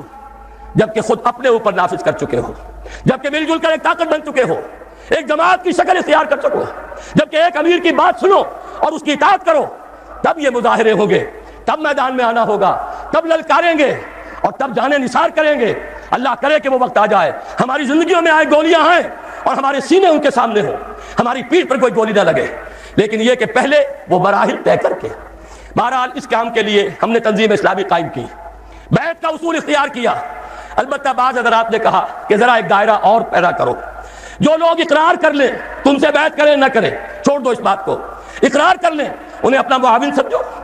جنرل صاحب بیٹھے ہوئے ہیں، انہوں نے سب سے پہلے آ کر مجھ سے یہ کہا کہ ایک ایسا ایکسٹینڈڈ پلیٹ فارم جس میں اور لوگ بھی آ سکیں. بیعت کا معاملہ بڑا مشکل ہے، بہت وقت طلب ہے. آدمی پوری طرح ٹھوک لے، بجا لے، دیکھ لے، پورا اطمینان کر لے تبھی ہمت کر سکتا ہے. لیکن یہ کہ کیوں اس سے پہلے لوگوں کو دور رکھتے ہو، کیوں نہیں کوئی تعاون کا خانہ جو ہے کھول دیتے. اس کا آغاز ہم نے کیا. اور بہرحال جب یہ پہلا میرا اعلان آیا، جنرل صاحب میرے گھر پر آئے، قرآن اکیڈمی میں آئے. انہوں نے فرمایا کہ سب سے پہلے میں اپنے آپ کو پیش کرتا ہوں. وہ جو معاہدہ ہے یہاں پر آپ کو جو دیا گیا ہے 4 ورقہ، اس میں وہ معاہدہ تعاون موجود ہے. 3 باتیں. نمبر 1، یہ جو کچھ میں نے بیان کیا اور جو کچھ کتاب آپ کے پاس ہے، اس میں جو بھی منشور بیان ہوا، جو طریقہ کار بیان ہوا، اگر اس سے اتفاق ہے، نمبر 1 عہد کریں کہ میں بھی شریعت پر کاربند رہنے کی پوری کوشش کروں گا. نمبر 2 اور نمبر 3، باقی اس خلافت کے لیے دامے درمے سخنے، تن من دھن سے تعاون کرنے کے لیے تیار رہوں گا. یہ 3 عہد کر لیں تو فارم پر کر دیجئے، تاکہ ہم آپ کے ساتھ پھر رابطہ کریں گے، دیکھیں گے کتنے لوگ ہیں، پھر ان کی کوئی تنظیم ہو، ان کے کوئی کاڈرز ہوں، ان کو منظم کیا جائے. چلیے ان میں سے جو مطمئن ہوتے چلے جائیں گے، جو قریب آ کر دیکھ سکیں گے، تنظیم میں آئے. اصل تو وہی ہوگی، وہ جمعیت منظم لوگوں کی سم و تعات فی المعروف کے بندھن میں بند جانے والی، وہ اصل طاقت ہوگی. جیسے حضور نے ایک بڑی پیاری تشبیہ دی ہے دین اسلام کی تعلیمات کے بارے میں، فرمایا اسلام کی ایک جڑ ہے اور وہ کلمہ شہادت ہے، ایمان ہے، ایک اس کا تنا ہے وہ ہے اقامت الصلاۃ و ایتاء الزکوٰۃ، ایک اس کی چوٹی ہے وضربۃ السنام منہ الجہاد فی سبیل اللہ۔ میں نے یہی تمثیل اپنے بعض رفقا کو ابھی کراچی میں بتائی کہ ہماری یہ تحریک بھی اس کی ایک جڑ ہے، وہ جڑ ہے دعوت رجوع القرآن، خیرکم من تعلم القرآن وعلمہ، قرآن پڑھو، پڑھاؤ، سیکھو، سکھاؤ، اپنی آنکھوں سے پڑھنے کے قابل ہو جاؤ، اتنی عربی سیکھو کہ بغیر ترجمے کے حجاب کے براہ راست قرآن تم سے ہم کلام ہو سکے۔ تیرے ضمیر پہ جب تک نہ ہو نزول کتاب، گرا کسا ہے ناراضی نہ صاحب کشاف۔ دوسرا اس کا تنا ہے وہ لوگ جو سم و طاعت فی المعروف کے بندھن میں بن جائیں، جو حکم دو گے مانیں گے بشرطے کہ کتاب و سنت کے خلاف نہ ہو، حکم دو گے آگے بڑھیں گے اور حکم دو گے پیچھے ہٹو پیچھے ہٹ جائیں گے۔ یہ تنا ہے، یہ تنظیم اسلامی ہے، میری 15 برس کی اس کے اندر محنت لگی ہوئی ہے، 25 برس سے زیادہ کی محنت ہے وہ دعوت رجوع القرآن، انجمن خدام القرآن، قرآن اکیڈمی، قرآن کالج، اب کراچی میں اکیڈمی بن گئی ہے، اب یہ فیصل آباد میں بن رہی ہے، ملتان میں بن، ایک کام وہ ہے اصلھا ثابت، اصل جڑ وہ ہے، پھر ہے یہ تنظیم اسلامی، اور اب یہ تنا ہے۔ اور عجیب بات ہے یہ درختوں کے اوپر جو پتے ہیں، ڈالیاں ہیں، یہ ہوا میں ہلتی ہیں، حرکت تحریک خلافت ہے جس کا آغاز ہو رہا ہے۔ اس میں ہمیں معاون چاہیے، ساتھی چاہیے، تعاون کرنے والے چاہیے۔ وہ فارم آپ کے پاس ہے، جو بھی اسے پر کرے وہ یہیں دے جائے، یہاں پہ سٹالز بنے ہوئے ہیں، یہاں پر دستخط کرنے کے لیے پینسلیں ہیں، نام صاف پتہ صاف لکھ کر دے دیجئے، اور یہ کہ بعد میں بھی اس پر پتہ درج ہے، گھر سے وہاں پر پر کر کے بھجوا دیجئے، آپ ہمارے ساتھی ہوں گے، اس کام میں معاون ہوں گے۔ چھوٹی چھوٹی 2 وضاحتیں۔ ایک وضاحت یہ ہے کہ جب تک یہ انقلاب نہیں آتا، جو عمل سیاسی ہمارے ملک میں جاری ہے ہم چاہتے ہیں وہ جاری رہے اور دستوری سطح پر جاری رہے۔ مارشل لا اس ملک کے لیے سب میں قاتل ہے، مارشل لا کی کسی بھی کیفیت کو، کسی بھی حیثیت کو ہم صحیح نہیں سمجھتے اس ملک کے لیے۔ البتہ یہ کہ دوسری یہ جو لوگ دین کے ساتھ وفادار ہیں، جو حقیقتاً اسلام کا بول بالا کرنا چاہتے ہیں، جن کا ارادہ ہے کہ نظام خلافت قائم ہو جائے، ان سے ہماری دست بستہ گزارش ہے۔ یہ گزارش جماعت اسلامی کے امیر قاضی حسین احمد صاحب سے بالمشافہ وقت لے کر، استدعا کر کے، ان سے وقت لے کر جا کر ان سے بھی میں کر آیا ہوں۔ ان کے علاوہ پروفیسر عبدالغفور صاحب سے، اور ایک اور ان کے اہم آدمی جو کہ پارلیمنٹ کے ممبر رہے نیشنل اسمبلی کے، فاروقی صاحب، ان سے بھی بات کی ہے، لیکن وہ لوگ تیار نہیں۔ الیکشن یہ تو گویا کہ اصول موضوع ہے۔ اسی طرح جمعیت علماء اسلام کے دونوں دھڑے، چند سال پہلے ان کی بڑی شاندار کانفرنسیں ہوئی تھی، یہ جو پارک ہے اقبال پارک اور یہ جو مینار پاکستان کے سائے میں، دونوں جگہ میں حاضر ہوا۔ باتیں انقلاب کی، خاتمہ انتخاب پر۔ میں ان سب سے مایوس ہوا، اٹھا میں مدرسہ و خانقاہ سے نمناک۔ یہی وجہ ہے کہ ہم نے تو اپنا قافلہ چھوٹا ہے، آغاز بہت عقیر ہے، ہم نے شروع کر دیا ہے۔ ان سے دست بستہ گزارش جاری رہے گی، خدا کے لیے اقتدار کی کشاکش سے علیحدہ کر لو۔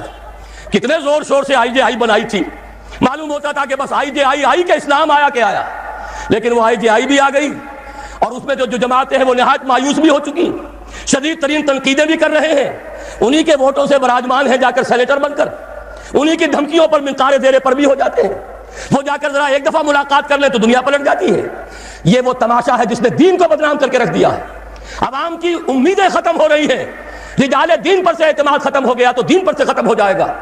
دست بستہ گزارش ہے، خدا کے لیے ادھر سے نکل آؤ، یہاں سے ہٹ کر نہیں عن المنکر کے لیے ایک منظم طاقت فراہم کرو، پھر للکارو۔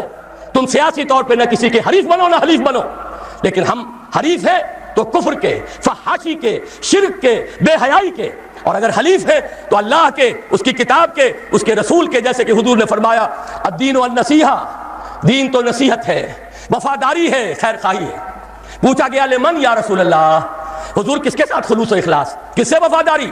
فرمایا للہ ولکتابہ ولرسولہ ولائمۃ المسلمین وعامتہم، سب کے ساتھ خیر خواہی، نصح، بھلائی چاہنا، اور سب سے بڑی بھلائی کیا ہے؟ کلمہ خیر، امر بالمعروف نہی عن الخیر، وَلْتَكُن مِّنكُمْ أُمَّةٌ يَدْعُونَ إِلَى الْخَيْرِ وَيَأْمُرُونَ بِالْمَعْرُوفِ وَيَنْهَوْنَ عَنِ الْمُنكَرِ وَأُولَٰئِكَ هُمُ الْمُفْلِحُونَ۔ اللہم ربنا اجعلنا منہم، پروردگار ہمیں بھی ان میں شامل کر، اور ان دوسری دینی جماعتوں کو بھی اسی لائے عمل کو اختیار کرنے کی توفیق عطا فرما۔ آخری بات عرض کر رہا ہوں، میرا ایمان ہے، اور میں سمجھتا ہوں جسے بھی محمد رسول اللہ کی رسالت پر ایمان ہے اس کو بھی یقین ہوگا یہ عالمی خلافت کا نظام لازماً قائم ہوگا۔ ایک گھر نہیں بچے گا جس میں یہ قائم نہ ہو۔ لیکن کب ہوگا کہاں ہوگا یہ ہم نہیں جانتے. ہو سکتا ہے تمام مسلمان اس وقت کے اللہ تعالیٰ کے ہاں راندہ درگاہ ہو جائے اور کسی غیر مسلم قوم کے ہاتھوں مسلمانوں کو پٹوایا جائے اور پھر اسی کے ہاتھ میں اسلام کا جھنڈا دے دیا جائے. 750 سال قبل یہ بات ہو چکی ہے. تاتاریوں کے ہاتھوں پٹوایا, کروڑوں مسلمان مارے گئے, لیکن اس کے بعد وہی تاتاری اسلام لے آئے, وہی وفادار ہو گئے. ہے آیا فتنہ تاتار کے افسانے سے, پاسبان مل گئے کعبے کو صنم خانے سے. اب بھی ہو سکتا ہے. دوسری بات میں یہ عرض کر دوں, عالم عرب سے اب کوئی امید نہیں. عربوں کو جتنی فضیلت حاصل تھی اتنے ہی وہ عذاب الہی کے مستحق ہو چکے. ان کی زبان میں اللہ کا کلام نازل ہوا, اس سے بڑی فضیلت کوئی ہوگی؟ ان میں سے تھے محمد رسول اللہ صلی اللہ علیہ وسلم, اس سے بڑے فخر کی بات کوئی ہوگی؟ پھر غیروں کے دریوز اگر, پھر یہ ملوکیت کے ٹھاٹ, کہاں نظام خلافت اور کہاں یہ جانتا ہوں میں یہ امت حامل قرآن نہیں ہے, وہی سرمایہ داری بندہ مومن کا دین. جانتا ہوں میں کہ مشرق کی اندھیری رات میں بے ید بیضا ہے پیرانے حرم کی آستین. ظاہر بات ہے کہ جب ان کا طرز عمل یہ ہے, کوئی روس کا پجاری تھا, کوئی امریکہ کے گھڑے کی مچھلی, کوئی ان کا نمک پروردہ, کوئی ان کی زیر حفاظت, وہ تو عذاب کے شکنجے میں آ چکے ہیں. نیو ورلڈ آرڈر جو جیو ورلڈ آرڈر ہے, یہ عالم صہیونیت, اس کے 100 برس کے خوابوں کی تعبیر ہے جو ہو رہی ہے. 1898 میں انہوں نے ایک نقشہ بنایا تھا, 1948 میں 50 برس بعد اسرائیل قائم ہو گیا, اور اب 3-4 برس کے اندر اندر گریٹر اسرائیل نظر آ رہا ہے, دیکھنے والے دیکھ رہے ہیں. حقیقت میں تو بن چکا ہے. یہ تو صرف اشک سوئی ہے عربوں کی, جو یہ بیکر صاحب 6واں دورہ اور 7واں دورہ اور 8واں دورہ, اور آج یروشلم میں اور کل قاہرہ میں اور پرسوں عمان میں, یہ سب دھوکہ اور فریب. کچھ گیدڑ بھپکیاں بھی اسرائیل کو دیتے ہیں, لیکن ڈٹا ہوا ہے. اور نظر آ رہا ہے اب تو یہ ہے کہ اگر مسلمان ممالک میں کسی میں یہ خلافت کے نظام کا چرچا ہو سکتا ہے, تو میں یہ سمجھتا ہوں کہ سب سے بڑا حق بھی ہے اور سب سے بڑا فضل بھی ہے اللہ کا کہ پاکستان سے ہو. 400 برس کی تاریخ, سارے عظیم مجددین امت یہاں پیدا ہوئے. مجدد الفسانی, شاہ ولی اللہ دہلوی, شہیدین کی تحریک جن کا خون جذب ہوا یہاں بالا کوٹ میں. پھر اس دور میں علامہ اقبال جیسا نابغہ, مولانا ابوالکلام آزاد جیسا داعی القرآن, اگرچہ بعد میں وہ صرف آزادی ہند کی تحریک کے لیے خاص ہو گئے, مولانا مودودی جیسا مفکر اور مصنف, اسی طریقے سے مولانا الیاس صاحب کی جماعت, اتنی عظیم حرکت, یہ سب کے سب جو ہے کچھ اشارات ہیں فطرت کے. پھر پاکستان کا اسلام کے نام پر قائم ہونا, پوری دنیا میں ایک ملک. اور میں تو اس سے بھی آگے بڑھ کر ایک بات کہتا ہوں, اللہ تعالیٰ کا ایک اصول ہے, قانون ہے, جہاں بیماری پیدا ہوئی اس سے پہلے اس کا علاج بھی پیدا فرما دیتا ہے. یہ حدیث مجھے نہیں معلوم سند کے اعتبار سے اس کا کیا مقام ہے, لیکن عام طور پر بیان ہوتی ہے, حدیث نہیں تو ایک حکیمانہ قول ہے, ما انزل اللہ من داء الا انزل له دواء. اللہ نے کوئی بیماری نازل نہیں کی جس کی دوا بھی نہ اتار دی ہو. اور مولانا حالی نے بھی کہا تھا, کوئی مرض ایسا نہیں ہے کہ جس کی دوا حق نے کی ہو نہ پیدا. یہ معاملہ صحیح ہے. اور اسی حوالے سے کہہ رہا ہوں, 1948 میں اسرائیل قائم ہوا اور 1 سال پہلے پاکستان 1947 میں وجود میں آ چکا. کوئی ہے فطرت کے اشارے, صرف یہ ہے کہ ذرا ہمت کیجئے, آنکھیں کھولیے, کھول آنکھ, زمین دیکھ, فلک دیکھ, فضا دیکھ, اپنے ماضی کو بھی دیکھیے, حال کو بھی دیکھیے, مستقبل کے لیے اللہ کے رسول کی دی ہوئی ان پیشن گوئیوں پر یقین رکھتے ہوئے کمر ہمت کس کے کھڑے ہو جائیے, تن من دھن لگانے کے لیے. ان صلاتی و نسکی و محیایا و مماتی للہ رب العالمین. خلافت کا بول بالا کرنا ہے, اس نظام کو قائم کرنا ہے. اور میں آپ سے عرض کر دوں, یہ محسوس ہو رہا ہے پاکستان میں خلافت کی آواز ایک دم کئی طرف سے اٹھتی سنائی دے رہی ہے. اللہ کرے کہ یہ سب لوگ کسی ایک جگہ پر جمع ہو جائیں. مصنوعی اتحادوں سے کچھ نہیں بنتا.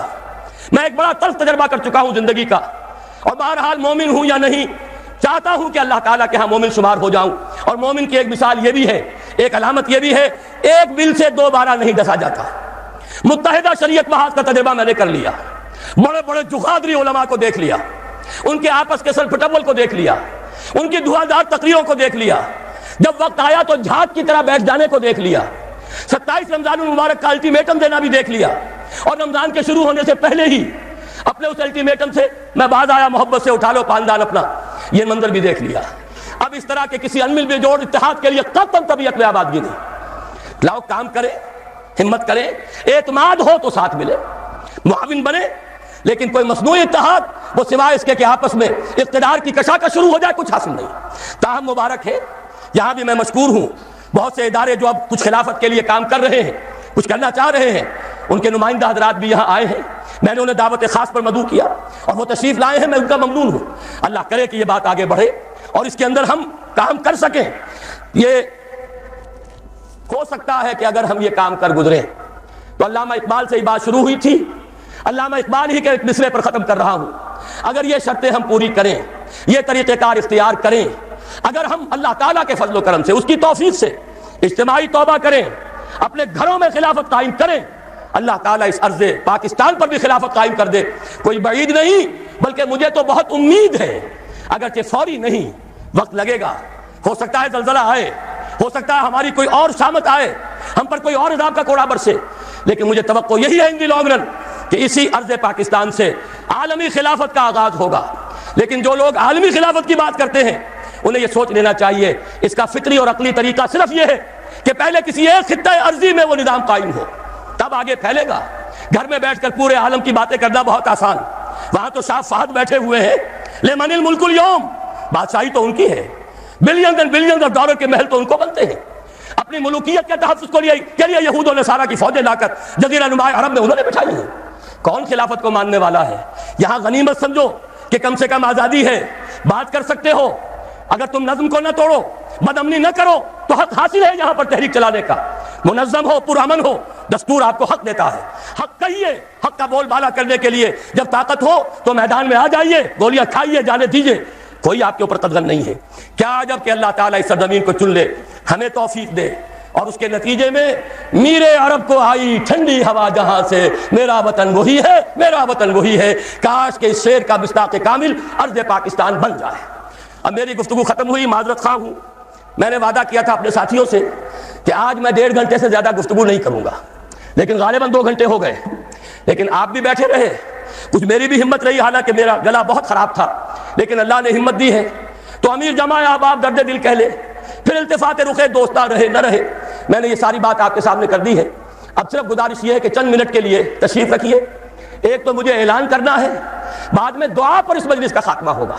یہ جو کچھ آپ نے محنت کی ہے، وقت لگایا ہے، اپنی یہاں پر رات کی نیند جو ہے اس کا ایثار کیا ہے، تو اللہ تعالیٰ سے کچھ مانگ کر بھی اٹھیے، اور اس سے پہلے جو صدر مجلس ہیں میں ان سے درخواست کرتا ہوں سید سراج الحق صاحب سے کہ وہ آپ سے بہت مختصر خطاب کریں، اس کے بعد دعا ہوگی انشاءاللہ، اور پھر یہ اجلاس ہم برخاست کریں گے۔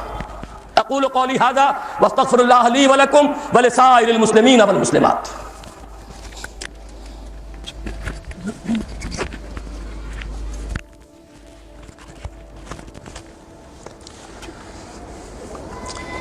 نحمدہ و نصلی علی رسول الکریم۔ محترم معزز حاضرین جلسہ، مجھے بڑی شدت سے احساس ہے کہ بڑی رات جا چکی ہے، اور میں واقعی آپ لوگوں نے جو اظہار کیا ہے تشریف لانے کا اور اس صبر سے خطابات سننے کا، اس کے لیے بہت بہت شکر گزار ہوں۔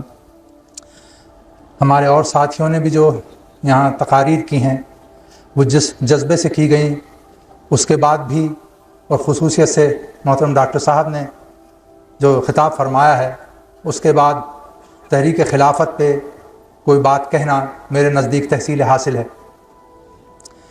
چند الفاظ میں اس تحریک کے عملی پہلو کی طرف آپ کی توجہ دوبارہ دلانا چاہتا ہوں۔ اگر آج کا خطاب سننے کے بعد آپ کا دل یہ گواہی دے رہا ہے کہ کرنے کا اصل کام یہی ہے، امت مسلمہ کی، پاکستان کے مسلمانوں کی اور خود پاکستان کی خیر، بھلائی، بقا اسی میں ہے کہ نظام خلافت قائم کیا جائے، تو پھر آپ پر یہ لازم ہے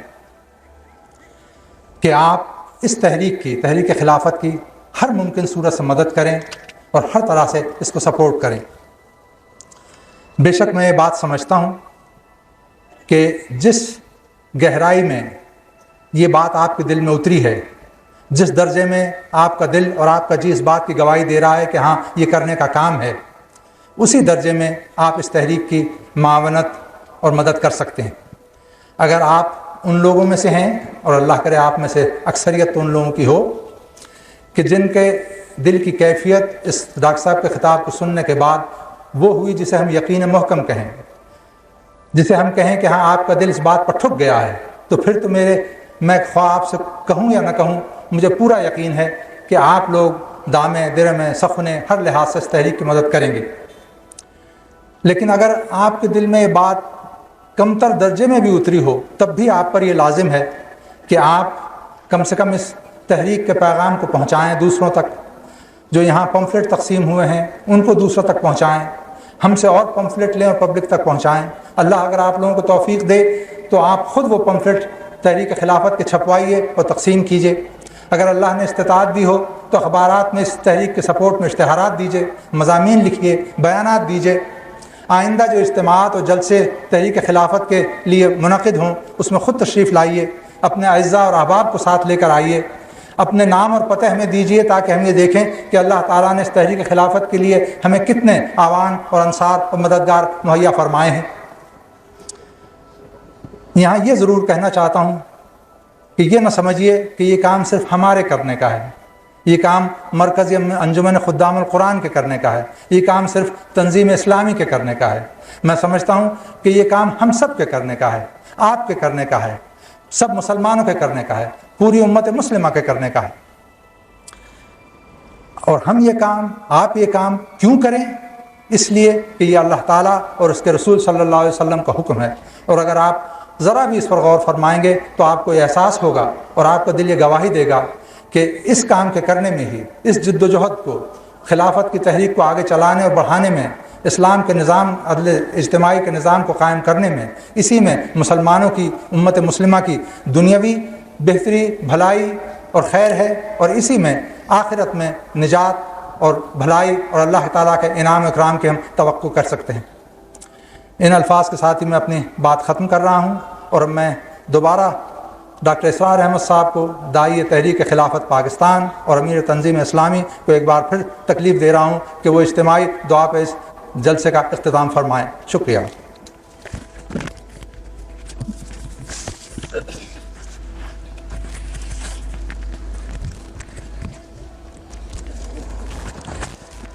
میں نے ایک بات تو عرض کی تھی کہ اعلان مجھے کرنا ہے، ایک تو اس کو دہرا رہا ہوں جو ابھی سید صاحب نے بھی آپ کے سامنے فرمایا کہ یہاں پر ہمارے یہ 6-7 مرکز قائم ہیں، میزیں لگی ہوئی ہیں، اس پر پینسلیں بھی ہیں۔ جو حضرات ابھی ہمارا یہ تعاون کا جو عہد نامہ، اقرار نامہ ہے وہ پر کر دیں، یہ سب سے بڑھ کر گویا کہ جیسے ہی انسان کے دل میں کوئی جذبہ پیدا ہو تو اس کو اسی وقت در حقیقت کسی نہ کسی حرکت میں، کسی کام میں لگا دینا چاہیے، اسی میں برکت ہے۔ تاخیر میں وہ جذبات جو ہیں وہ ٹھنڈے پڑتے ہیں۔